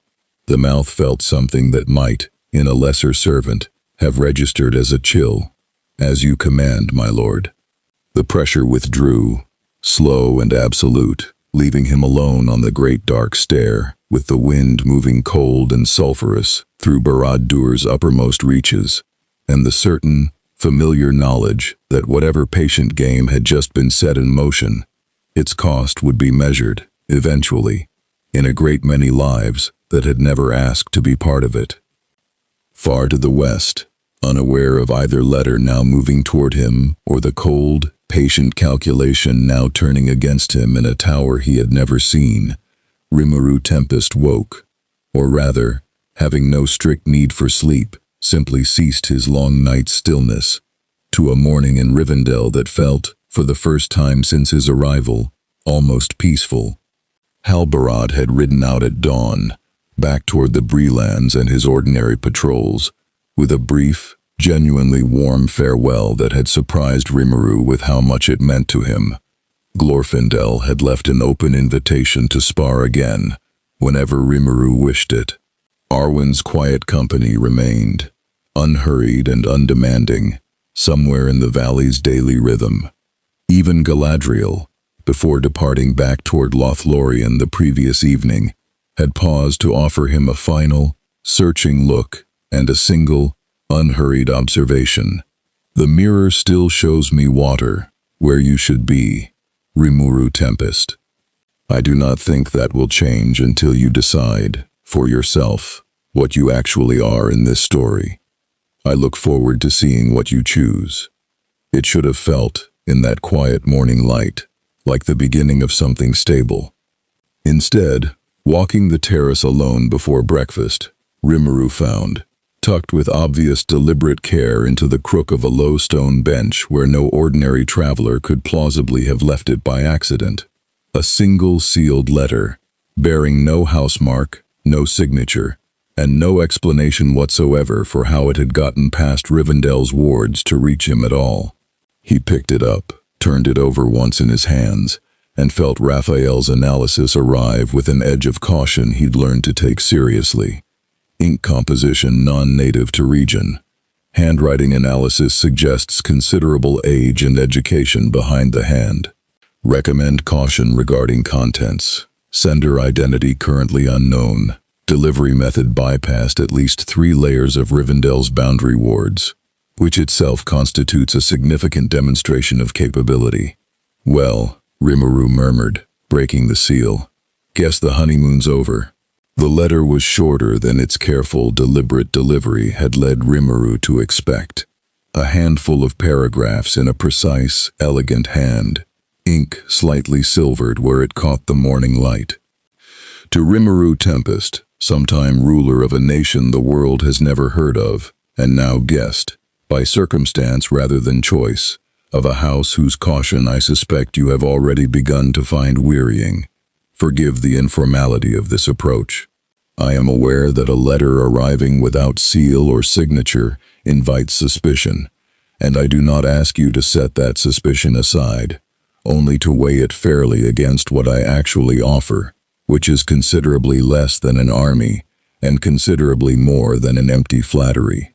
You have built something remarkable once already, order drawn not from fear but from genuine mutual benefit, between peoples who had every reason to distrust one another.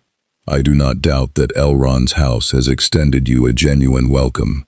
I doubt, however, that it has extended you genuine partnership. Sanctuary and partnership are not the same offer, whatever kindness dresses the first as the second. Rivendell's caution is centuries deep, built from wounds you have not yet been told the full weight of, and I suspect you will find, the longer you remain there, that its patience has edges you have not yet tested. I offer something different, not shelter, but collaboration, between 2 builders who understand that order in a chaotic world requires more than good intentions to hold its shape. I do not ask for your allegiance. I ask only for a conversation, held privately, away from the weight of any council's watching eyes, yours and mine alone, to see whether the philosophy you built a nation on has room in it for a partner who has spent considerably longer than you have, learning what this particular world actually requires to be made orderly. If you are interested, walk east from Rivendell's boundary stone at dusk, 3 days from this letter's delivery. You will be found. If you are not interested, burn this, and think no more of it. I will not trouble you twice, and I will not hold the refusal against you. But I think, from everything I have heard of you, that you are the sort who prefers to gather every option before choosing between them. Consider this simply one more option. Gathered. A friend of no particular banner, Rimuru read it twice, then a third time, turning it over in his hands afterward, as though the paper itself might yield a clearer sense of who'd written it. Assessment, Raphael offered. Rhetorical structure consistent with deliberate psychological calibration. Flattery. Implied criticism of current host. Minimal direct demand. Invitation structured to appeal to stated values rather than override them. High probability sender is experienced in long-term persuasion rather than direct coercion. Recommend treating contents as a data point regarding a third-party actor's intentions, not as a trustworthy offer to be acted on independently. Yeah, Rimuru murmured. That was more or less my read too. He didn't burn it. He also didn't walk east at dusk, 3 days hence, without telling anyone. That particular brand of quiet, unilateral decision-making was exactly the kind of thing that had cost him. Once, back home, when he'd trusted his own judgment a little too far past the point where he should have brought others into the conversation. He'd learned that lesson the hard way, and he had no interest in relearning it in a world where he understood the stakes even less well than he had at home. Instead, he brought the letter directly to Elrond. He found the Elf Lord in a small study off the main hall, working through a stack of correspondence with the unhurried thoroughness of someone who'd been managing the affairs of a hidden valley for several thousand years, and had long since stopped finding the volume of it overwhelming. Elrond looked up as Rimuru entered, and something in his expression, a flicker of genuine attentiveness, quickly smoothed into his usual careful composure, suggested the visit wasn't entirely unanticipated. You have the look of a man carrying something he'd rather not be carrying alone, Elrond said. Got that in one. Rimuru set the letter on the desk between them. Showed up on the terrace this morning. No signature, no housemark, and according to Raphael, whoever delivered it got past at least 3 layers of your wards to leave it exactly where I'd find it, and nowhere anyone else would notice first. Given that you people seem to take your wards fairly seriously, I figured that detail alone was worth bringing straight to you rather than sitting on it. Elrond read it in silence, his expression giving away nothing until he set it down, and then something tightened, very slightly, at the corner of his mouth. Not surprise, Rimuru realized. Recognition. Saruman, Elrond said flatly. You're sure? Reasonably. The hand is disguised, but not well enough. I have read enough of his correspondence over enough centuries to know the particular shape of his persuasion when I encounter it, however carefully he dresses it in humility. Elrond leaned back, something weary settling into his expression. This is, I confess, not entirely a surprise, though I had hoped we might have more time before it arrived. Saruman the White sits on the White Council with Gandalf, with Galadriel, with myself, nominally our ally against the enemy, and for many years, genuinely so, or so we believed. In recent seasons his counsel has grown strange, distant. I have suspected, without proof enough to act on, that his ambitions have begun to outgrow his oaths. So this is him trying to recruit me, before you or Mordor can lock it down first. That is precisely what this is, Elrond said. And I will tell you plainly, Rimuru Tempest, because I think you have earned plain dealing rather than careful management. I cannot tell you not to consider it. That is not my choice to make for you, and I would not want it to be, given everything you've said of choosing your own allegiances freely. What I can tell you is what he is, as best as this council understands him. A wizard of great power and, I now fear, growing corruption, building an army of his own at Isengard that answers to no cause but his own ambition, whatever banner he currently marches it under. If he offers you partnership, I would ask you to consider very carefully what a partnership actually costs. With someone who has spent decades learning to make coercion sound exactly like collaboration. Rimuru turned that over for a moment, remembering, unbidden, a great many conversations from his own history. Allies who'd offered partnership that turned out to be something considerably more transactional once the ink dried, and the slow, careful work of learning to tell the difference in advance rather than after the fact. "I appreciate you not just telling me to ignore it," he said finally. "I've had people try that move on me before. Manage me toward a decision instead of trusting me to make one honestly. It never actually works, and it usually costs more trust than it saves." "I am aware," Elrond said, something almost dry in it. "It is, I confess, considerably easier counsel to give than to have taken myself. On the rare occasions someone has offered it to me. Will you go? To the meeting he proposes? Haven't decided yet," Rimuru admitted. "But I'm not going to sneak off to it in secret either way, if I do. If I go, I'll tell you first, and I'll go in with my eyes open about exactly what kind of conversation it probably is." He paused. "For what it's worth, I don't actually think refuse to even hear him out is the smart move here. I've built entire trade agreements out of conversations that started with someone trying to manipulate me and ended somewhere honest, once both sides actually said what they wanted out loud. Sometimes the only way to know for certain what someone's actually offering is to let them make the offer to your face and watch how they handle you saying no to parts of it." Elrond studied him for a long moment, and something in his expression shifted into a kind of careful, weighing respect Rimuru hadn't quite earned from him yet. "Not fully. That is either considerable wisdom," he said, echoing Glorfindel's earlier assessment almost word for word, "or considerable risk, dressed very persuasively as wisdom.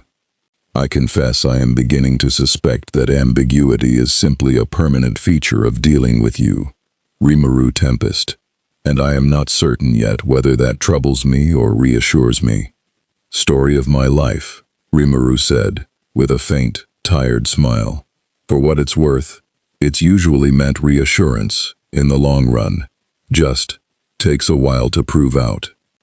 300 miles north and east, in the wild borderlands where the misty mountains' foothills gave way to open, wolf-haunted country, a black-robed rider moved through the dusk at an unhurried pace that belied the urgency of its errand, and beside it, loping low and wary through the underbrush, ran something that had once been simply a warg, and was now something considerably more conflicted about what it was. The compulsion that had bound it before Rimuru's brief, freeing touch had not vanished entirely. Raphael's assessment, delivered days earlier on the Bree road, had been accurate on that count. The binding was weakened, not broken. A thread thinned nearly to nothing but not yet fully severed. And threads thinned nearly to nothing, as the mouth of Sauron had observed with cold precision, could still be found, and pulled, and followed back toward their source, if the hand doing the pulling knew precisely how. The Nazgul who tracked it now, not the same rider whose blade had shattered on the moor, but one of its brothers, sent in the quiet aftermath of that failure to pursue a subtler approach, did not seek to recapture the beast fully. That would only sever what remained of the thread, and the thread itself was the point. Instead, it rode close enough to keep the compulsion's remaining strand taut, no tighter, and let the animal's confused, half-freed instincts do the rest, drawing it back, again and again, toward memory of the touch that had loosened its chains, toward the general direction the stranger's party had traveled, toward Rivendell's hidden valley. However slowly and however unwillingly, the beast's own fractured will fought the pull each step of the way. It was slow work, patient work, exactly the kind of work that Sauron's will, across 3,000 years of rebuilding in the shadow of his first great defeat, had grown supremely, terribly good at. Somewhere ahead, unseen and unsuspecting, a valley of waterfalls and old stone continued its quiet daily rhythm, and within it, A stranger from another world weighed an offer from a second, subtler enemy, without yet understanding that a third, patient thread was already being drawn, slowly, inexorably, toward the very same gates. That evening, Rimuru sought out Gandalf again, finding him this time in the valley's small library, several ancient volumes spread open before him in a pool of warm lamplight. "Elrond will have told you," Rimuru said, settling into the chair across from him. "He did. And I confess I've been waiting for you to come find me about it, rather than seeking you out myself. I find people generally make better decisions about manipulation when they've had a day to sit with it, rather than being pressed on it immediately." Gandalf closed the volume in front of him, folding his hands atop it. "What have you decided?" "Honestly, I'm leaning toward going," Rimuru admitted. "Not because I trust him, because I think refusing to even hear the offer tells me less about what he actually wants than accepting the meeting and watching him try to get it does. And because—" he hesitated, then continued anyway, "because honesty had served him well in this valley so far. Because some part of me is genuinely curious what a version of order built on ambition instead of consent actually looks like, up close, from someone smart enough to disguise it as the opposite. I've built the consent version. I'd like to understand the alternative well enough to actually explain, later, why it isn't the one I'm choosing, not just assume it, because assuming isn't the same as knowing." Gandalf regarded him for a long moment, something unreadable moving behind his sharp, tired eyes. "That is a dangerous kind of curiosity," he said finally, "the sort that has undone wiser heads than yours across every age I have witnessed. But I will not pretend it is not also, in its way, the exact quality that makes you worth the trust several of us have begun, cautiously, to extend you. Saruman is dangerous, Rimuru Tempest. More dangerous than I think even Elrond has fully allowed himself to believe, and I have known him since before this age of the world began, when his counsel was worth more than gold, and considerably more trustworthy than it has become. If you go with your eyes fully open, and know this above all else. Whatever he offers you, the true cost of it will never be stated plainly in the offer itself. It will be buried in what the offer requires you to become, one small compromise at a time, until the version of yourself that finally recognizes the cost is no longer the version capable of refusing to pay it." "That's uncomfortably specific," Rimuru said. "Speaking from experience?" Something old and tired and genuinely sad passed briefly across Gandalf's weathered face.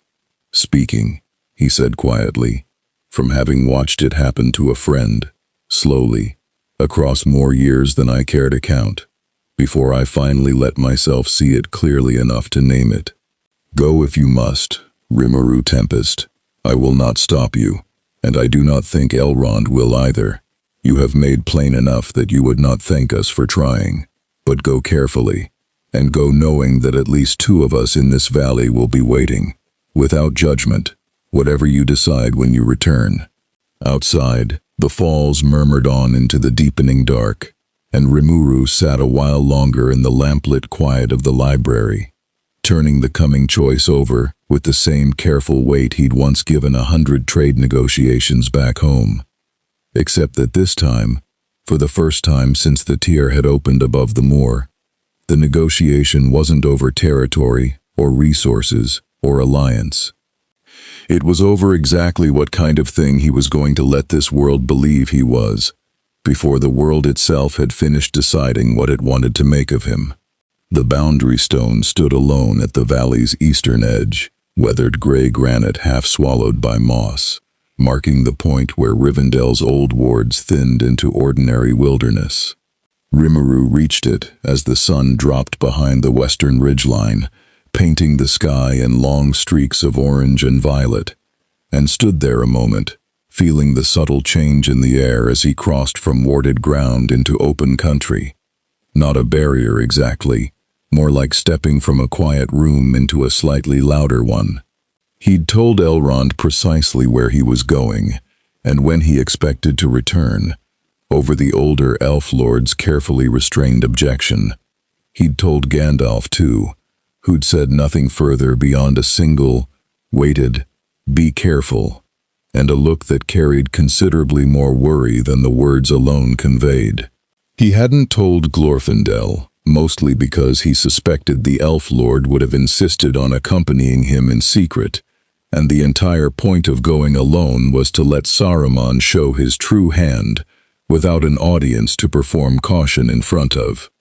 He didn't have to wait long. The figure that emerged from the tree line wasn't Saruman himself. Rimuru had half expected that, and felt a flicker of something between relief and mild insult at being wrong. But a tall man in dark, well-made traveling clothes, hood back, face lean and weathered in a way that suggested hard country rather than hard living. One of the Dunlending chieftains who'd thrown their lot in with Isengard for reasons Rimuru didn't yet know, and suspected he wouldn't much like once he did. "You came," the man said, in accented Westron, studying Rimuru with open, undisguised curiosity. "Wasn't certain you would. My lord thought you might, though. Said you were the sort who liked gathering every option before choosing." "Your lord reads people well," Rimuru said. "Guessing he's not planning to actually show up in person for this." "Orthanc doesn't leave Isengard easily these days," the man said, which wasn't quite an answer, and both of them seemed to understand that. "But he sent this, for you to look on, if you're willing." He drew a small, dark, glassy sphere from within his cloak, no larger than an apple, and Rimuru felt Raphael's assessment arrive with an edge of genuine alertness that hadn't accompanied any prior encounter in this world. "Warning.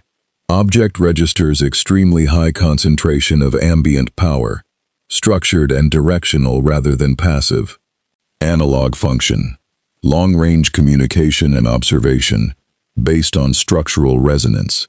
Recommend extreme caution regarding direct contact. Object likely allows the wielder at the other end to perceive, and potentially influence, the mind of whoever engages with it directly." "That a Palantir?"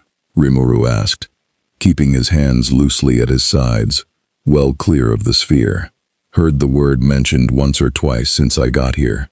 Seeing stone, right?"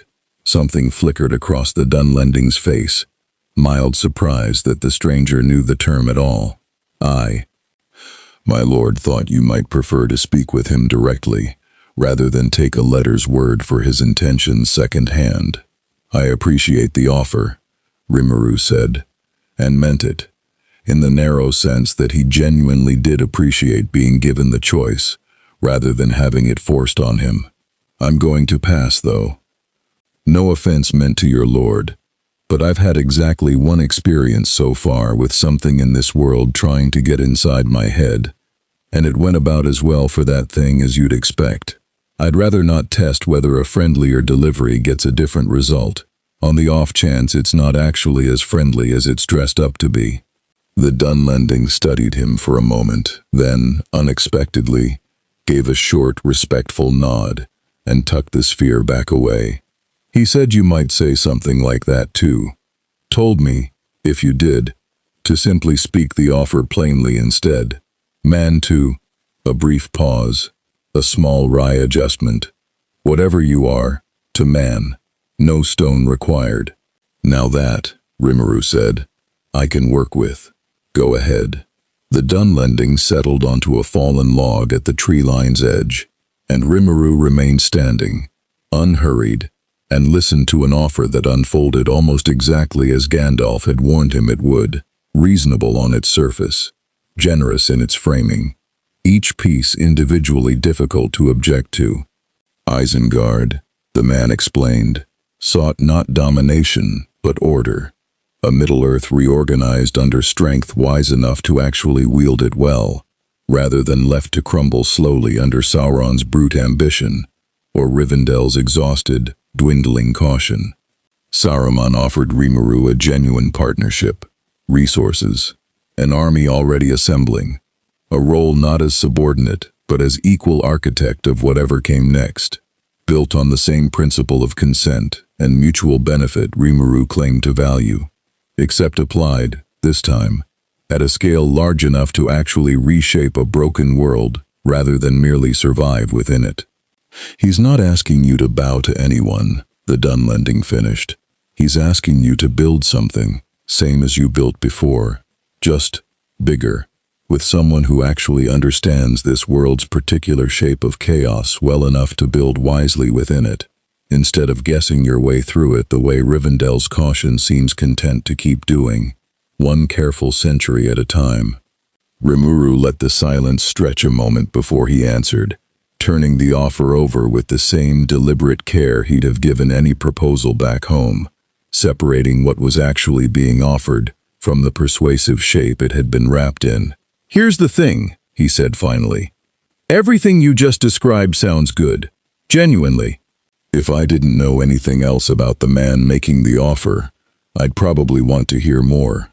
But I've spent 4 days in Rivendell now, talking to people who've watched Saruman's council from the inside for longer than I've been alive twice over, and every single one of them, independently, used some version of the word corrupted to describe what's happened to him lately. And that offer you just made, resources, army, partnership, framed as equals, it never once mentioned what happens to the people who don't want to be part of the reorganizing. What happens to whoever's currently living on the land that gets wisely restructured? What happens to Rohan, say, if Saruman's idea of order doesn't leave much room for a kingdom that isn't his? The Dunlending's expression tightened, just slightly, and Rimuru pressed on, gently but without backing off. I built Tempest on consent, real consent. Every citizen chose to be there, chose to stay, could leave if they wanted to. That's the actual foundation, not just the marketing. What your lord's describing sounds like consent applied only to the people already inside the tent, and conveniently silent about everyone outside it who doesn't get a vote on whether the tent gets built over their home. That's not the same thing I built, no matter how similar the words sound. And I've been in enough negotiations to know that when someone dresses up an old ambition in language that sounds exactly like your own values, the smart move isn't to get flattered by the resemblance. It's to ask, very carefully, what's actually different underneath the words. The Dunlending was quiet for a long moment, and something in his weathered face shifted. Not quite surprise, but a kind of grudging, unwilling respect. "You're smarter than my lord's letter gave you credit for," he said finally. Or maybe he expected this. Hard to say, with him. He rose from the log, tucking the Palantir satchel closer against his side. "What do I tell him? Tell him I appreciate the honesty of an offer that came without threats attached. That's more than I can say for the other party who's tried to get my attention so far. But tell him no. I don't think what he's building is what he's calling it, and I'm not interested in helping dress it up prettier for whoever eventually has to live under it." Rimuru paused, then added, with genuine curiosity rather than any tactical intent, "Can I ask you something, though?" "Not for him. For me." The Dunlending hesitated, then nodded. "Why'd you throw in with Isengard? Genuinely. Not the recruitment pitch version. The real one." Something in the man's face closed, briefly, old and tired and complicated, before he answered. "Rohan's taken our land twice in my grandfather's lifetime, and my father's, and called it justice both times, and never once asked what justice looked like from our side of the border. Saruman offered coin, and strength, and the promise that Dunland wouldn't be the ones losing ground for once. Maybe that's not so different from what you just accused him of, dressing up old grievance in new language, but it's mine at least. My grievance, not his invention." He met Rimuru's eyes squarely. "You'll find, the longer you're in this land, that most of the sides claiming the moral ground got there by forgetting who they stood on to climb it. Rohan included, Gondor included. Doesn't make Isengard the good choice. Just makes it less simple than your Rivendell friends probably told you it was." Rimuru held his gaze, and felt something shift in his own understanding. Small but real. "That's fair," he said quietly. and genuinely useful to hear. Thank you. Not for the offer, for that. The Dunlending gave a final nod, something almost like respect settling into it, and turned back toward the tree line without another word, vanishing into the deepening dark the way he'd come. Rimuru stood alone at the boundary stone a while longer, watching the last light fade from the western sky, turning over not just the refused offer, but the unexpected honesty that had come tangled up inside it. A reminder, sharp and useful, that this world's factions weren't simply arranged along a clean line between good and evil, whatever Rivendell's careful diplomacy sometimes made it feel like. Dunland's grievance was real. Rohan's history was more complicated than the single grateful ally framing he'd absorbed secondhand so far. And somewhere in the space between those competing truths, he suspected, was exactly the kind of terrain his choices in this world were actually going to have to navigate. Not a simple line between light and dark, but a genuinely tangled map of old wounds, half-true justifications, and nobody, on any side, quite as clean as their own account of themselves. He turned back toward the valley, crossing the boundary stone into Rivendell's quiet, warded air, and did not notice, because nothing in Raphael's threat assessment, calibrated as it was toward direct danger, had been built to flag something so patient and so indirect. A single warg-shaped shadow, watching from the deep tree line a half-mile off, drawn by a thread it barely understood anymore. Finally, after days of confused, resisted pull, close enough to Rivendell's boundary to let whatever road unseen behind it begin. At last, the next slow stage of its plan. Rimuru told Elrond everything the next morning. The refused palantir, the offer's careful shape, the Dunlending's unexpected honesty about Rohan and Dunland both, and watched the Elf Lord's face carry, in turn, relief, grim confirmation, and finally something that looked almost like genuine surprise at the last part. "He told you that? Unprompted?" I asked. He answered honestly. Didn't seem like the kind of thing Saruman would have coached him to say, given it made his own side look considerably less noble in the process. Rimuru settled into the chair across from Elrond's desk, turning the whole exchange over again in his own mind. It stuck with me, honestly. Made me realize I've been getting this whole war filtered through your side of it. Which, I get it. You've been generous with me. I don't doubt your account is honest as far as it goes. But it's still one side. And the guy who brought me a magic spy rock last night wasn't lying when he said Rohan's history with Dunland is messier than Good Kingdom, occasional raiders. Elrond was quiet for a moment, and something in his expression carried real, unhurried consideration rather than defensiveness. "You are not wrong to notice that," he said finally. "It is a fair challenge, and I will not pretend otherwise to preserve my own comfort. Rohan and Dunland share a long, bitter history, much of it born from land disputes centuries old, and I do not think either side has behaved with perfect honor across the whole of it. I have, perhaps, given you the version of this war that centers the struggle I know best and care about most, elves, and men of the West, and the long defense against Sauron's shadow. That is a true account. It is not the only account, and I thank you for the reminder that a single true account can still be an incomplete one. I'm not trying to score a point," Rimuru said. "Just trying to actually understand the shape of the place I'm standing in, rather than the shape somebody's handed me secondhand. That's kind of the whole method I use, honestly. Understand before you decide. A method I am beginning to genuinely admire," Elrond said, "even when it points, as it did last night, toward uncomfortable corners of my own account." He straightened a stack of papers with unhurried precision. "There is, if you are interested in pursuing that method further, a place I could suggest. Not Rohan, not yet. Eomer's folk are proud, and would want to meet you plainly, rather than as a stop on some grand tour of factions. But there is a village some days south of here, in the borderlands near the old Dunland marches, where men and the folk your world might call monsters, woodmen, Beornings, wandering folk who belong fully to no great kingdom's banner, have built something considerably more self-sufficient and considerably less entangled in this war's grand allegiances than anywhere I've yet shown you. If you want to understand this land beyond the halls of its great houses, that might be a fair place to start. Rimuru felt something in him brighten at the suggestion, a genuine, familiar pull toward exactly the kind of unglamorous, ground-level understanding he'd always trusted more than grand councils back home. Yeah, he said, I'd like that. A lot, actually.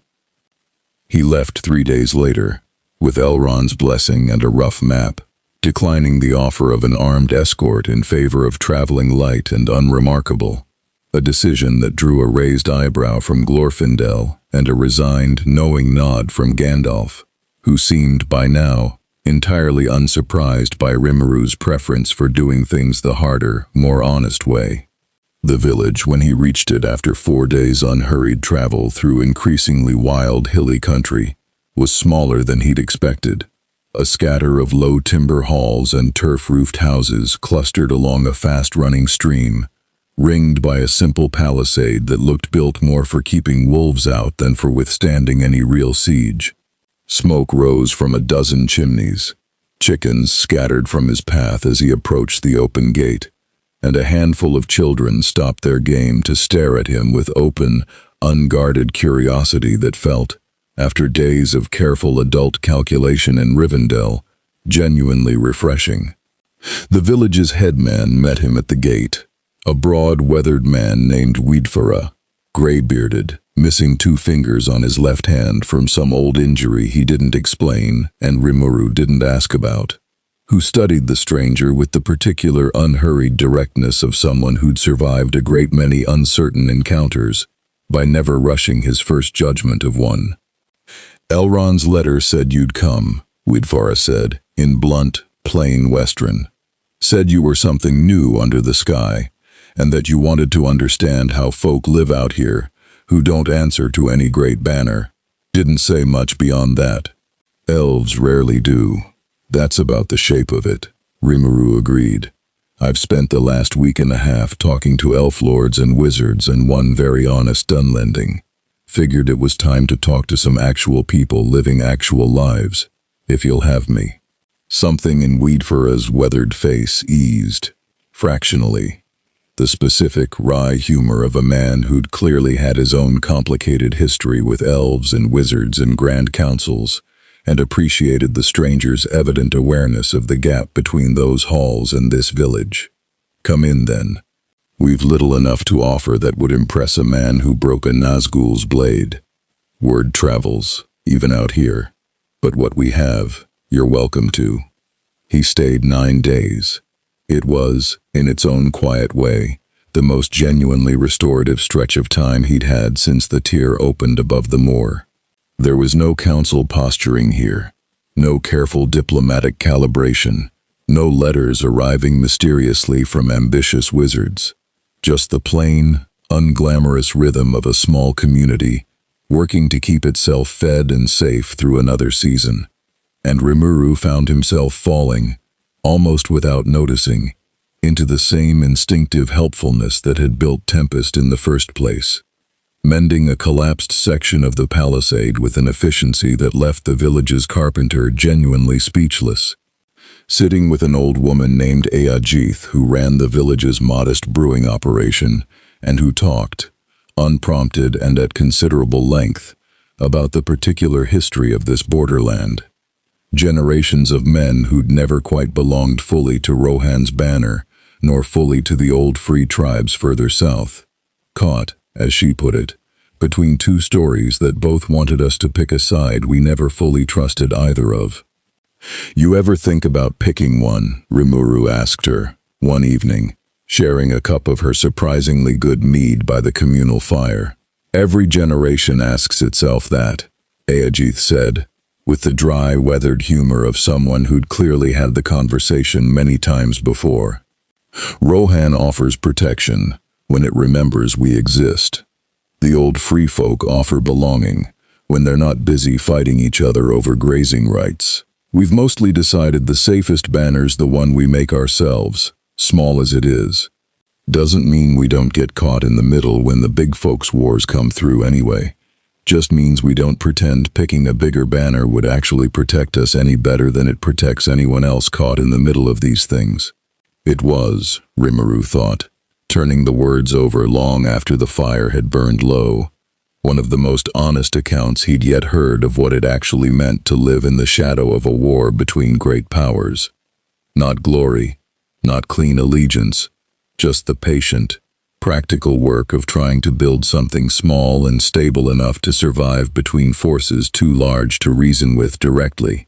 He also learned, over those 9 days, something he hadn't expected to learn at all, that his own reputation had begun, in the small, unglamorous way rumor actually spreads, to precede him into places Rivendell's Grand Council had never touched.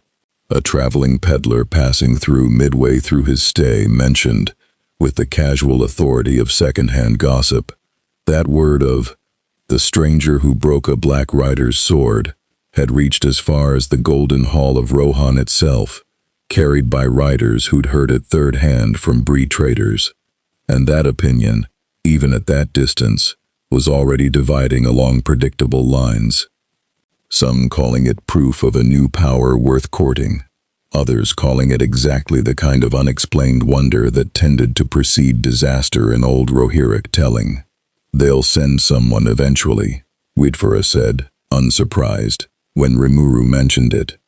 Eomer's not a man who lets an unexplained wonder sit unexamined on his borders for long, whatever else you hear about Rohan's patience.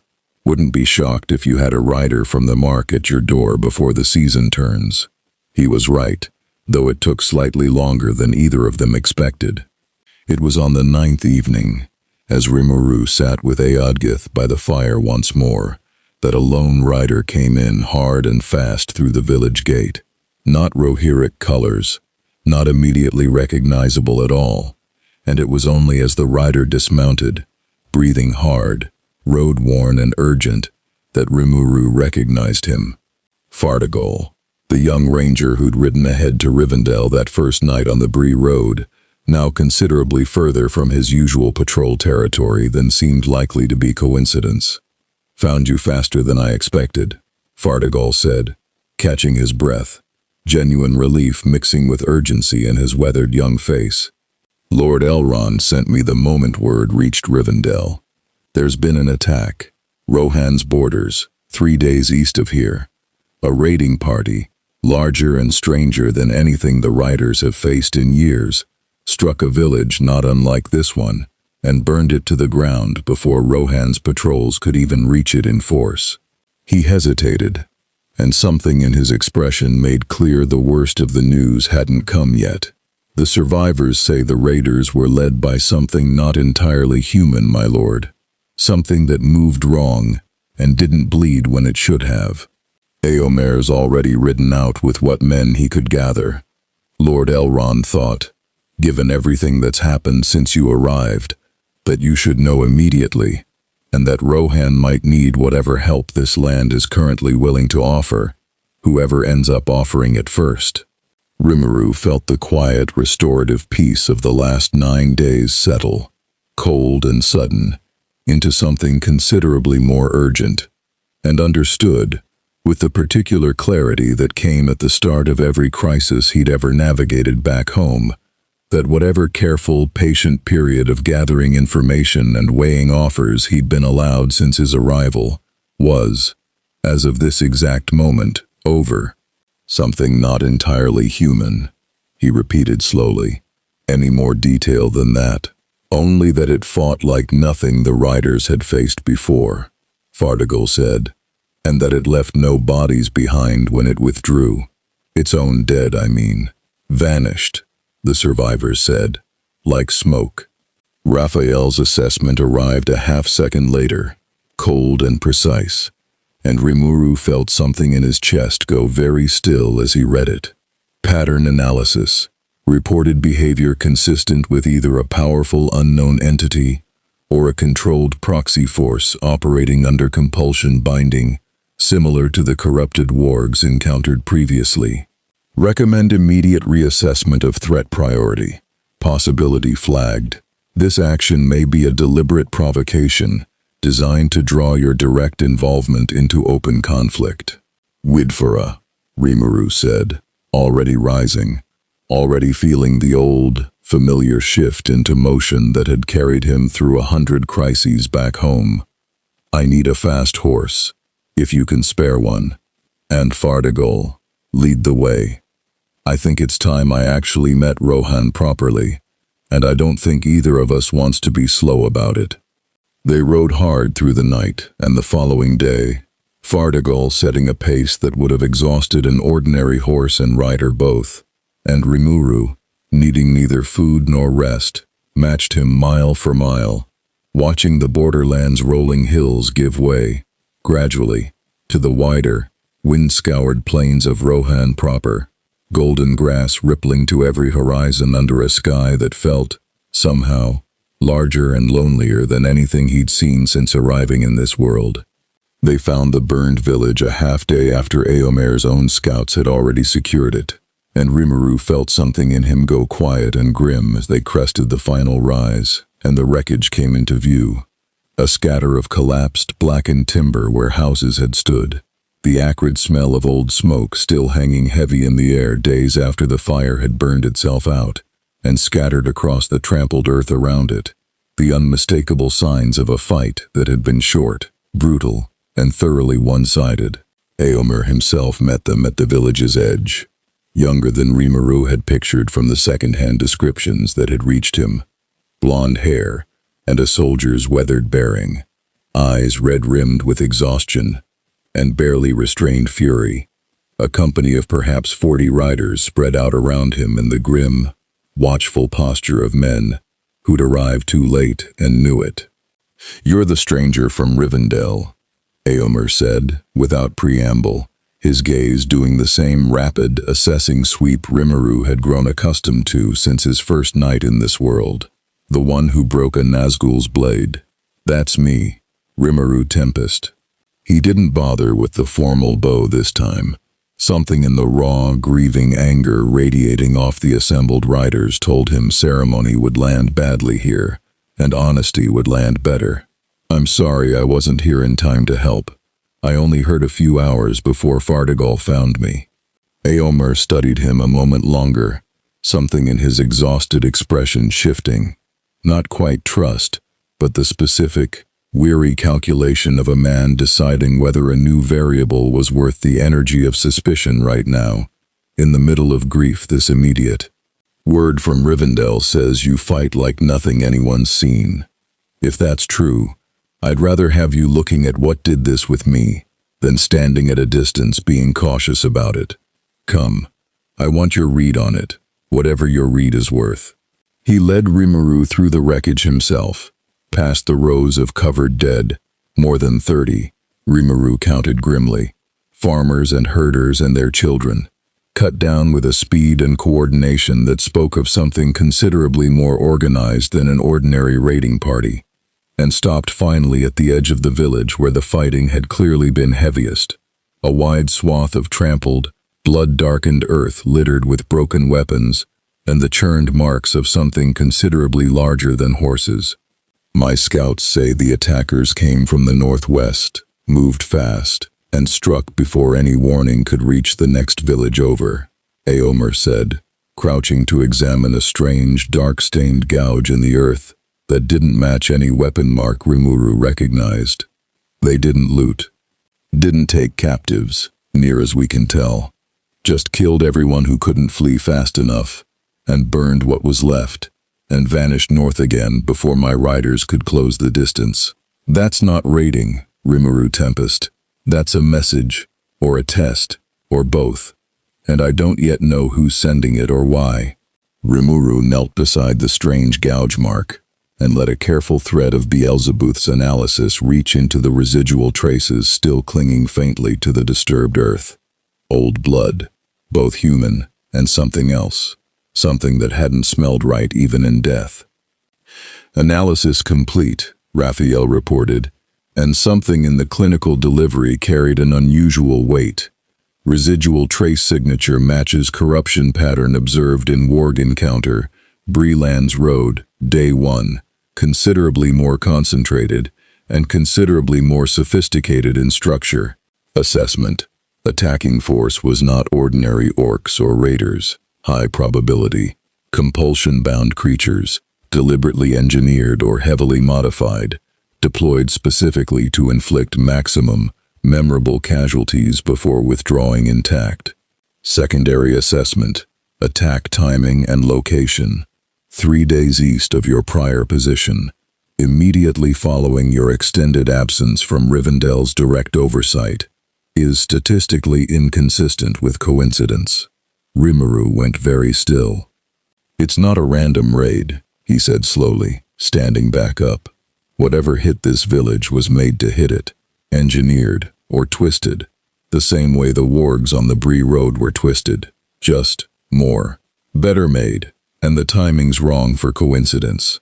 This happened right after I left Rivendell's watch, in a place close enough to where I'd actually be, for someone tracking me to know I'd hear about it fast and come running. He met Eomer's exhausted, furious gaze directly. I think this might be about me. Not entirely. Whoever did this clearly doesn't mind the actual cost to your people either way, and that's its own horror I'm not going to minimize. But I think part of the purpose here was making sure I saw exactly what happens to anyone standing near me, if the people doing this decide I'm worth that kind of pressure. Something dark and dangerous moved behind Eomer's eyes, not directed at Rimuru exactly, but close enough to it that Rimuru understood, immediately, how badly this next moment could go wrong if he didn't handle it with real care. "You're telling me," Eomer said, very quietly, "that 30 of my people are dead because some enemy of yours wanted to send you a message. I'm telling you, I think that's part of it, and I'm not going to pretend otherwise just to make this conversation easier for either of us," Rimuru said, holding his ground, holding his voice steady. "I won't insult your dead by dressing up an ugly possibility as something gentler than it is, but I'll tell you what I do know for certain. Whoever did this has the same signature as something that tried to kill me directly, twice, in my first 3 days in this world, and failed both times through direct assault. If this is a shift toward using proxies to hurt people connected to me instead, that's not something I get to just feel bad about from a safe distance.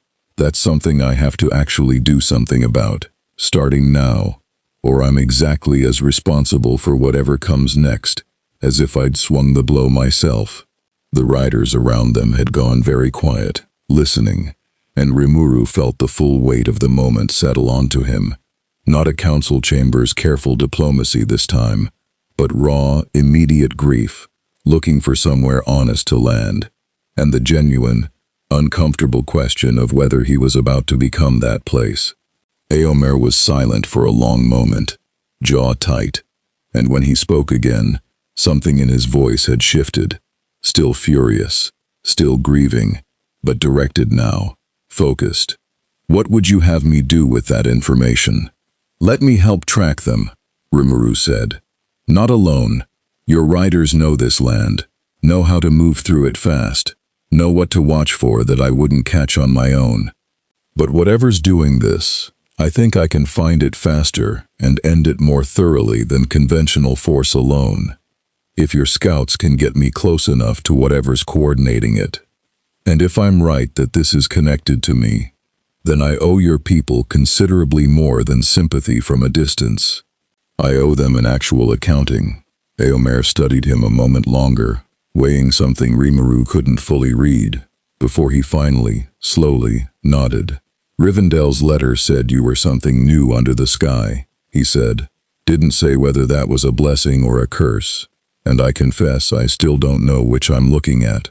But my people are dead, and whoever did this is still out there, and right now I'd rather have an uncertain new thing helping hunt them down then a certain old caution keeping me from every advantage available. He straightened, calling out orders to his assembled riders with the brisk, controlled efficiency of a commander, channeling grief into purpose. "We ride within the hour. You'll ride with my company, Rimuru Tempest, and you'll answer to my command while you do. I'll not have a stranger's power operating outside the discipline that's kept the mark standing this long, however impressive that power might prove to be. Are we understood?" "Understood," Rimuru said, and meant it. The specific, hard-won respect of a commander willing to extend real trust while still holding firm to the structure that had earned his own people's trust in turn, was exactly the kind of leadership he recognized and respected from his own years running Tempest. "Lead the way." They rode north through the fading light, 40 grim riders and one very old, very patient anger given fresh, borrowed shape, following a trail that grew colder with every mile and, somewhere far ahead of them, a force that had already accomplished exactly what it had been sent to accomplish. Not a village's destruction for its own sake, but confirmation, delivered patiently and at terrible cost, that Rimuru Tempest could indeed be reached, and hurt, through the people around him, whether or not a single blade ever touched him directly. Far to the east, in a tower that never slept, the mouth of Sauron received the report of the raid's success with the cold, methodical satisfaction of a plan proceeding exactly as designed, and turned his attention, once more, to the vast and patient will bearing down upon him from the chamber above. "The lever has been found," the pressure informed him, without triumph, without haste. Only the terrible, absolute certainty of something that had waited 3,000 years, and had no difficulty waiting a great deal longer still. "Now we press it." The trail led north for 2 days, growing colder and stranger the further it went, churned earth that spoke of a force moving fast and disciplined rather than scattered. The same dark residue Rimuru had traced back in the burned village, showing up again and again wherever the raiders had passed, until it thinned finally into the broken, rocky foothills where the plains gave way to the first low shoulders of the mountains proper. It was there, on the evening of the second day, that Eomer's lead scouts found the cave. "Whatever's denning in there," the scout reported, dismounting fast, breathing hard. "There's a great deal of it, my lord. Wolf seen everywhere, and something worse underneath. And there's a fire burning at the mouth of it that no wolf ever lit." Eomer's company fanned out along the ridgeline overlooking the cave mouth, and Rimuru, crouched beside the Rohirric commander in the deepening dusk, let Raphael's senses reach ahead into the dark opening below, cataloging what waited there with the same careful precision he'd have applied to scouting an enemy camp back home. Multiple corrupted life forms detected. Estimate 20 to 30. Consistent signature with village attack residue. Central presence detected. Single entity. Non-corrupted animal in nature. Magicule signature partially obscured but registering as humanoid. Likely the coordinating intelligence behind the compulsion binding. Secondary presence. Faint but unmistakable resonance. Consistent with direct Nazgul proximity, though not full manifestation.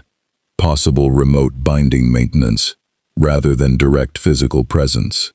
"There's something coordinating them from inside," Rimuru said quietly. "Not a Nazgul itself, not fully, but connected to one, maintaining whatever's binding the pack. If we can get to whoever's actually running this, I think we can break the compulsion on the rest without having to slaughter 30 confused, corrupted animals that didn't ask for what was done to them." Eomer's expression, in the fading light, was hard and considering. "You said the same thing about the wargs on the Bree road, Fardagal tells me. Freed one instead of killing it. I did, and I'd rather try the same approach here, if it's possible. Not out of softness, but because I think it's actually the more effective move. Kill the coordinator, break the binding, and whatever's left probably scatters into ordinary, frightened animals rather than fighting to the death for a cause that was never really theirs to begin with. That costs your riders less blood than a straight fight through 30 corrupted wolves defending their den. Éomer weighed that for a long moment, grief and tactics working visibly against each other behind his tired eyes, before he nodded, once, sharp and decisive. Then that's the plan. My riders hold the ridge and the cave mouth, cut off any that try to flee outward, and turn on the countryside again. You go in for the coordinator. I'll not pretend I like sending a guest into that dark alone, but I've seen enough of what you can do to trust you more with this than I'd trust any 10 of my own riders combined. I appreciate that, Rimuru said, more than you probably know. The cave swallowed the last of the daylight almost immediately, and Rimuru moved through the dark with the easy, unhurried confidence of something that had never really needed eyes to navigate by in the first place. Raphael's senses painting a clear, detailed map of the tunnel's twists and the corrupted pack's scattered positions well ahead of any physical sight. The wolves he passed, sleeping, restless, twitching with the same fractured, unwilling compulsion he'd sensed in the one he'd freed on the Bree road, stirred at his passage but didn't attack, some deep animal instinct recognizing, even through the binding's fog, that this wasn't a threat worth the risk it clearly represented. He found the coordinator in a wide chamber deep in the cave's heart, lit by a low, guttering fire that cast long, wrong-angled shadows across walls scored with old claw marks. And the figure crouched beside that fire was not, as he'd half expected, some hooded servant of Mordor directly, but a gaunt, hollow-eyed man in ragged, once fine clothing, hands wrapped in dark iron bindings that pulsed faintly with the same corrupted signature Raphael had traced through every wolf in the cave. The man looked up as Rimuru entered, and something in his ravaged face carried less menace than genuine, exhausted despair. "You're him," the man said, voice cracked and hoarse. "The stranger. They said you'd come, eventually, said I should be ready." "Who are you?" Rimuru asked, staying still, reading the room with careful attention. Raphael's analysis was already updating in real time. The man wasn't willingly coordinating anything. The iron bindings on his hands were the actual source of the compulsion signature, a conduit rather than a weapon, and the man himself was, Rimuru understood with a sudden, cold clarity, as much a captive as the wolves he'd been forced to bind. "Halmir," the man said, "was a huntsman, once, out of a village not so different from the one your Rohirric friends are probably still burying. They took me 2 winters back, the Black Riders. Said if I did as told, my family would be spared. Bound these," he lifted his shackled hands, wincing, "into me. And ever since, whatever wolf thing I touch, I can bend to their will, however unwilling. I didn't ask for this. I didn't want this, but I have a wife and 2 children still breathing because I've done every terrible thing they asked of me for 2 years, and I don't know how to stop without them finding out and finishing what they threatened." Something in Rimuru went very quiet and very focused. This wasn't the confrontation he'd braced for, and the shift required a different kind of response than the one he'd walked in prepared to give. "Where's your family now?" he asked, gently. "Don't know," Halmir said, and something in his hollow voice cracked further. "Village near the eastern marches, last I knew. They've moved them twice since I was taken. Always somewhere I can't reach. Always with the same threat hanging over it. Do as told, or find out what happens when I don't." Rimuru knelt slowly, keeping his movements unhurried, non-threatening, and studied the iron bindings with careful attention, Beelzebub's analysis running quietly beneath the surface of the conversation. "I can probably remove these," he said. "Not instantly. Whoever built them well, and I don't want to rush it and hurt you worse in the process. But I think I can do it safely, given a little time. The question is what happens after, if I do. Your family's safety was never actually guaranteed by your compliance, Halmir. That's how this kind of leverage always works. The threat stays useful to them, Exactly as long as you keep believing it's the only thing keeping your family alive. I think the truth is considerably uglier than that, and I think you already suspect it. Somewhere underneath the fear. Halmir's face crumpled, old grief and fresh horror mixing together. You're saying they might already be?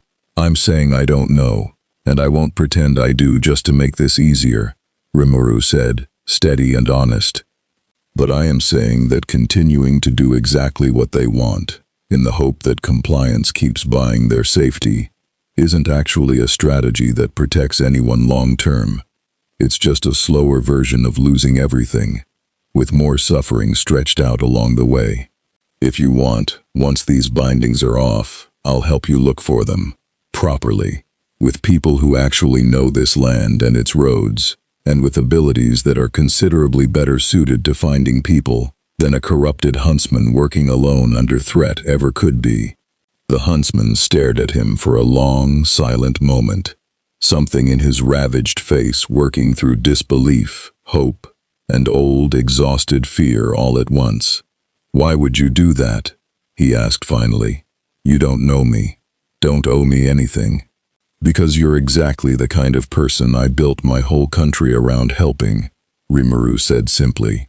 "Someone forced into being a weapon against their will, who never actually chose any of this. I've undone worse bindings than iron shackles before, on people who deserved considerably more help than the world was giving them. This isn't even close to the hardest version of that work I've done." He held out a hand, steady and unhurried. "Let me take these off. Then let's go find your family, and let's go find out together whether the people who did this to you actually deserve to keep breathing after we do." Halmir's hands, shaking, finally extended toward him, and as Rimuru's fingers closed carefully around the iron bindings, Beelzebub's analysis flowing gently, deliberately into the corrupted metal, the fire in the chamber guttered, and somewhere throughout the cave, 30 confused, exhausted wolves felt the compulsion holding them finally, completely, break. The bindings came away easier than Rimuru had expected, not because the craftsmanship was weak, but because whatever had built them had clearly never anticipated something on the other end capable of simply unmaking the corruption at its root, rather than fighting it directly. Halmir gasped as the last iron link fell away, sagging forward, and Rimuru caught him before he hit the cave floor. The huntsman's exhausted body finally, after 2 years, allowed to feel the full weight of everything it had been carrying. Outside, in the chamber beyond, the wolves' confused whimpering had already begun to settle into something closer to ordinary animal wariness.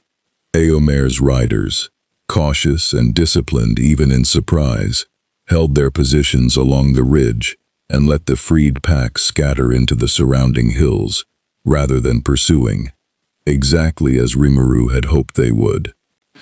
"They're gone," Halmir said wonderingly, feeling at his own bare, unbound hands as though he didn't quite trust them to be real. "The wolves. I can't feel them anymore. The pull, the connection, whatever it was, it's just gone." "That's the idea," Rimuru said, helping him to his feet. "Can you walk? I want to get you out of this cave, and somewhere with actual light before we talk about next steps." Eomer met them at the cave mouth with a company gone very quiet, the last of the freed wolves vanishing into the darkening hills, and something in the Rohirric commander's exhausted, grief-worn face shifted, as Rimuru explained, briefly and without embellishment, exactly who Halmir was, and what had actually been done to him. 2 years, Eomer said, low and furious, though the fury this time was pointed in an entirely different direction than it had been in the burned village.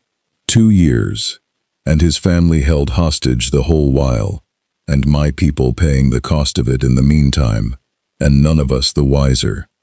He studied Halmir with an expression that had shifted from wary suspicion into something considerably closer to grim, protective anger on the huntsman's behalf. "We'll find your family," he said. "I'll send riders at first light. My scouts know the eastern marches better than any enemy tracking a captive family through them. You have my word on that, whatever else comes of tonight. Thank you, Halmir said, and something in his ravaged voice cracked with the particular relief of someone who hadn't dared hope for that kind of certainty in a very long time. Rimuru watched the exchange with a quiet satisfaction that felt, for the first time in nearly 2 weeks, uncomplicated. No council calculation, no careful weighing of factional advantage, just a straightforward good outcome, hard-won and real. It didn't last long. Threat assessment update, Raphael reported, cutting through the moment with cold, sudden precision. Nazgul presence detected, approaching rapidly from the northeast. Estimated arrival, under 2 minutes. Assessment, this is not retreat from failure. This is direct, deliberate confrontation. Rimuru felt the change in the air a heartbeat later. The same creeping, animal-deep cold he'd felt on the Bree road nearly 2 weeks ago, except stronger now, more concentrated, and this time it didn't retreat the moment it arrived. It settled over the hillside like a physical weight, horses screaming and rearing along the ridgeline, riders fighting to hold formation as the temperature dropped, and the last of the daylight seemed to curdle at the edges. The Nazgul came over the ridge on a black horse that moved with the same wrong, poured liquid grace as the one Rimuru remembered from the moor. And this time it wasn't alone. A second black-robed shape rode close behind it, and between them, Raphael's analysis flagged something considerably worse than either. Second entity confirmed as full Nazgul manifestation. First entity's signature partially matches the one encountered on the Bree road. Day 1. This is the same servant, returned. Assessment. This is not a probing attack. This is intended as decisive engagement. Eomer, Rimuru said, low and urgent.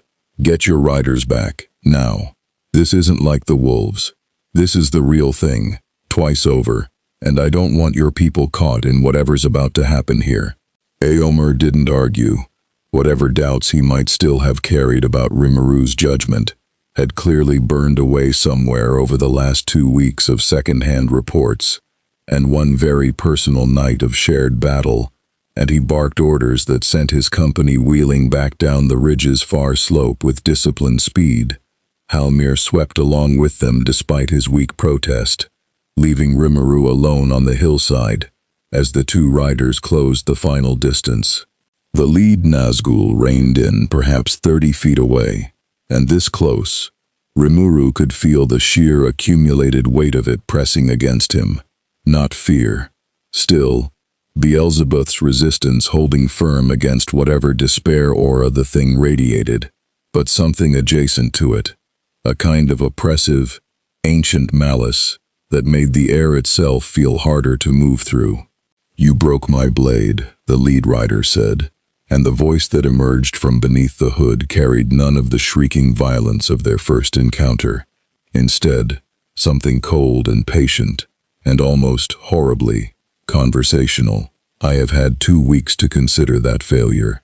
My master has had 2 weeks to consider what it means. We are neither of us inclined to repeat the same mistake twice.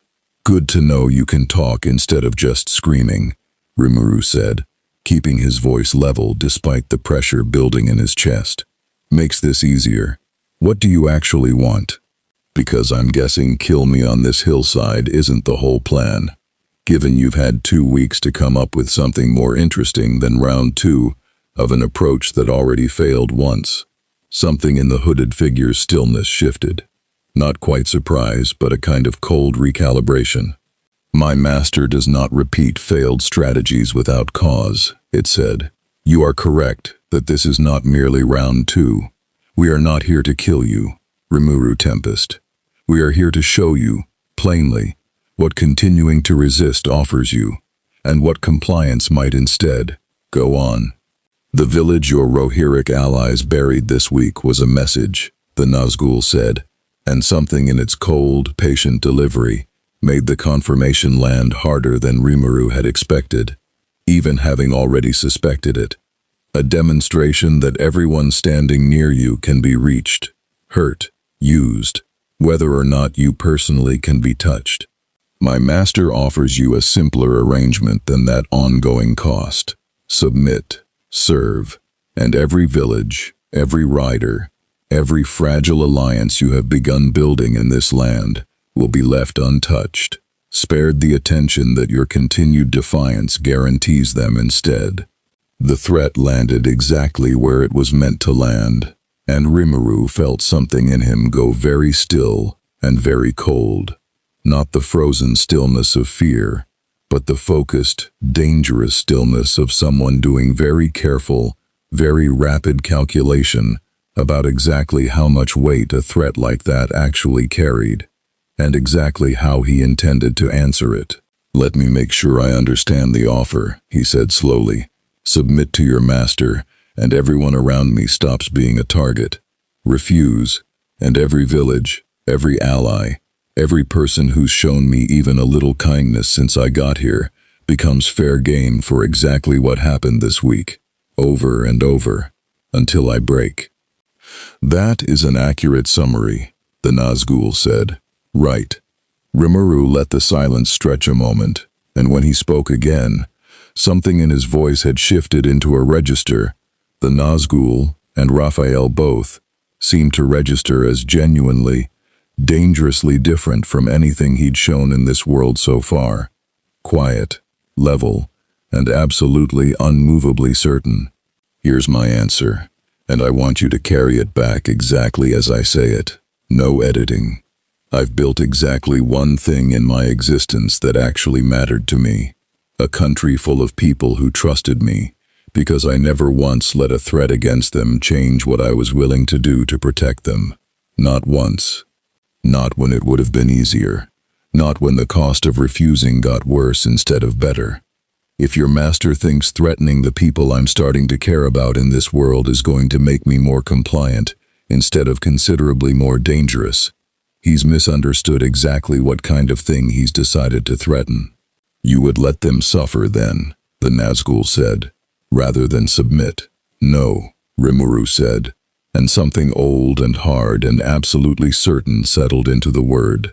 "I'd protect them properly, rather than hand your master exactly what he wants under the false idea that compliance actually buys safety, instead of just buying time before the next demand.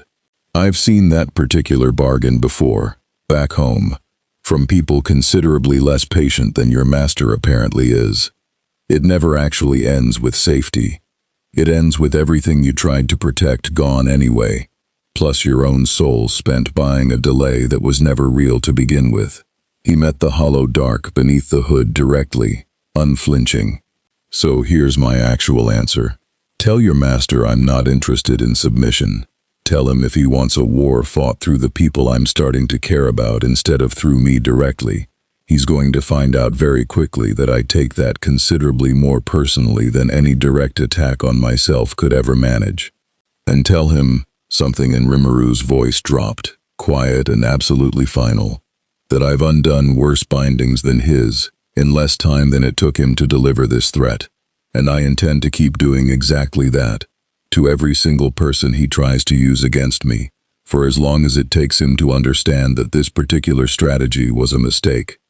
The silence that followed had a weight to it that made even the wind seem to hold still. "Bold words," the Nazgul said finally, "for something that has not yet seen what my master is truly capable of building against it." "Maybe," Rimuru said, "but I've built a country out of exactly this kind of stubbornness before, against people who thought they understood what they were threatening to. Turned out worse for them than for me, every single time. I'm willing to bet on that pattern holding." The two riders held their position a moment longer, and then, without further word, wheeled their horses and withdrew into the deepening dark with the same controlled, unhurried retreat Rimuru remembered from the moor. Not fleeing, he understood now, but simply concluding an exchange that had accomplished exactly what it had been sent to accomplish.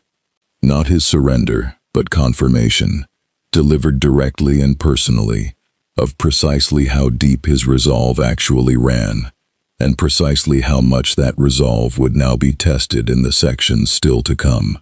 He stood alone on the hillside long after the cold had faded and the wind had returned, watching the direction they'd gone, and felt, for the first time since the tear had opened above the moor, the full and total weight of exactly what he'd just committed himself to. Not merely surviving this world, not merely understanding it, but standing, deliberately and permanently, against the full patient weight of whatever Sauron intended to bring against him next.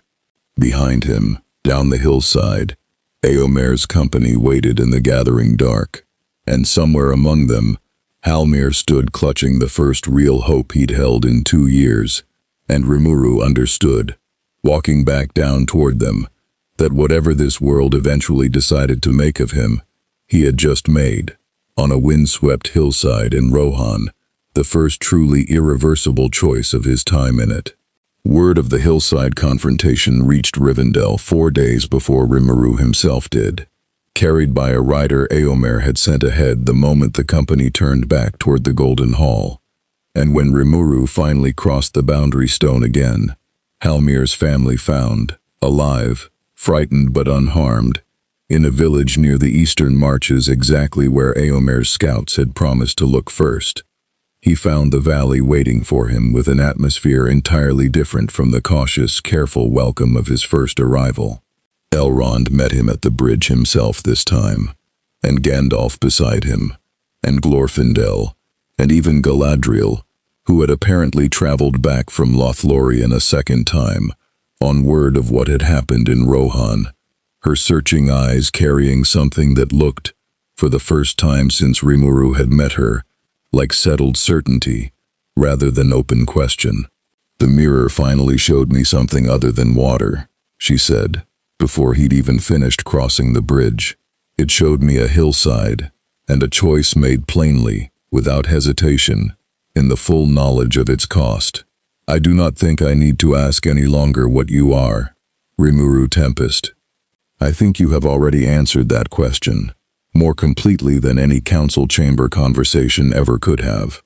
"I meant every word of it," Rimuru said. "To the Nazgul, I mean. I'm not interested in submission, and I'm not going to let threats against people I've barely known 2 weeks change what I'm willing to do to protect them. That's not new for me, that's just who I've always been, transplanted somewhere the stakes happen to be considerably higher than I'm used to."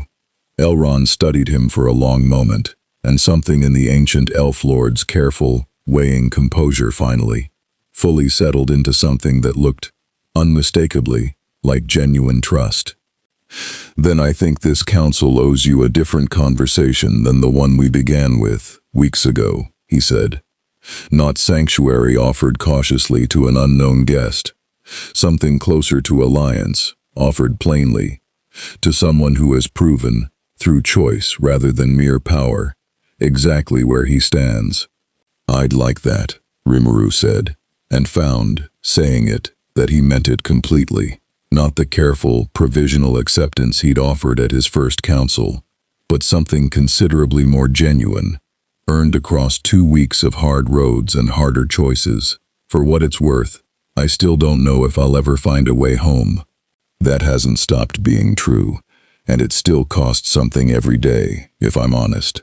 But if this is where I am, and this is what this world's asking of me, then I'd rather stand in it properly than keep holding myself at arm's length from it, waiting for a door that might never open. Gandalf, beside Elrond, allowed himself a small, genuinely warm smile, the kind Rimuru had seen from him only rarely, in their quiet, late-night conversations by the falls. "I confess," the wizard said, "I did not expect, when you first sat with me on that terrace wall, to watch you arrive at this particular certainty quite so quickly. But I find I am not remotely surprised that you arrived at it honestly, tested by real cost rather than granted cheaply. That is, I think, the only kind of certainty this war has ever truly rewarded." The council that followed, held that same evening in the same open, ivy-wound chamber, where Rimuru had first been questioned, carried none of the careful, provisional caution of his first appearance before it. Eomer's own account, sent ahead with the messenger, had already done considerable work reshaping the room's collective judgment. A stranger who'd freed a corrupted captive, rather than simply killing him, who'd stood firm against a direct Nazgul threat without a moment's hesitation, who'd chosen, again and again, across every test this world had thrown at him, the harder and more honest path over the easier and more expedient one. They did not ask him to swear an oath. Elrond was careful, and Rimuru grateful, about that particular distinction, understanding as he did exactly how much Rimuru valued choice freely made over obligation formally bound. Instead, they offered him something closer to what he'd once built at home, a genuine, ongoing partnership, built one honest exchange at a time, with a place at this council's table for as long as he chose to keep it, and the freedom to walk away from it the moment that ceased to be true. He accepted, plainly and without hesitation, and felt, for the first time since the tear had closed behind him on a cold moor 2 weeks ago, something in his chest ease into a shape that finally, genuinely, felt like the beginning of belonging, rather than merely surviving. Outside, the falls murmured on into the deepening dark, indifferent as ever to the choices made within the valley's ancient walls, and far to the east, in a tower that had watched 2 failed attempts and 1 failed threat accumulate into a single, unmistakable conclusion, a vast and patient attention began. At last, to prepare for a war it had originally hoped to avoid fighting on quite this scale, a war against not merely the free peoples of Middle-earth, but against something new, unbound by any of the old rules that patient siege and ancient malice had always, eventually, been able to break. The road home never opened. Not that season, not the next. And if it ever opened at all in the long years that followed, it opened somewhere Rimuru Tempest never found, walking a world he'd never intended to stay in but chose, in the end, to belong to anyway. Not because the choice was easy, because it was, finally, honestly his own. He never became a king in Middle-earth, though more than one grateful village offered him the title before he gently declined it every time. What he built instead, in the long seasons after the hillside in Rohan, looked more like what he'd built before, a scattered, patient network of trust, threaded between elves who'd learned to stop measuring him by their own long caution, and men who'd learned that a slime with no throne to defend could still be trusted further than kings who had one, and a huntsman named Halmir, who spent the rest of his days, free of iron and fear both, teaching his own children that mercy, chosen deliberately, was never actually the weaker path. Sauron's war came, in time, as it always would have, but it came against a Middle-earth that had, in some small and permanent way, already changed. One village, one broken binding, one refused threat at a time. Rimuru Tempest never claimed to have won that war alone. He never wanted to. He had learned, long before he ever fell through a tear in an unfamiliar sky, that the things worth building were never built by one hand working alone, only by patient trust, extended honestly, and renewed, deliberately, every single day it was tested. That, in the end, was the whole of what he'd carried with him from one world into another. It turned out to be enough.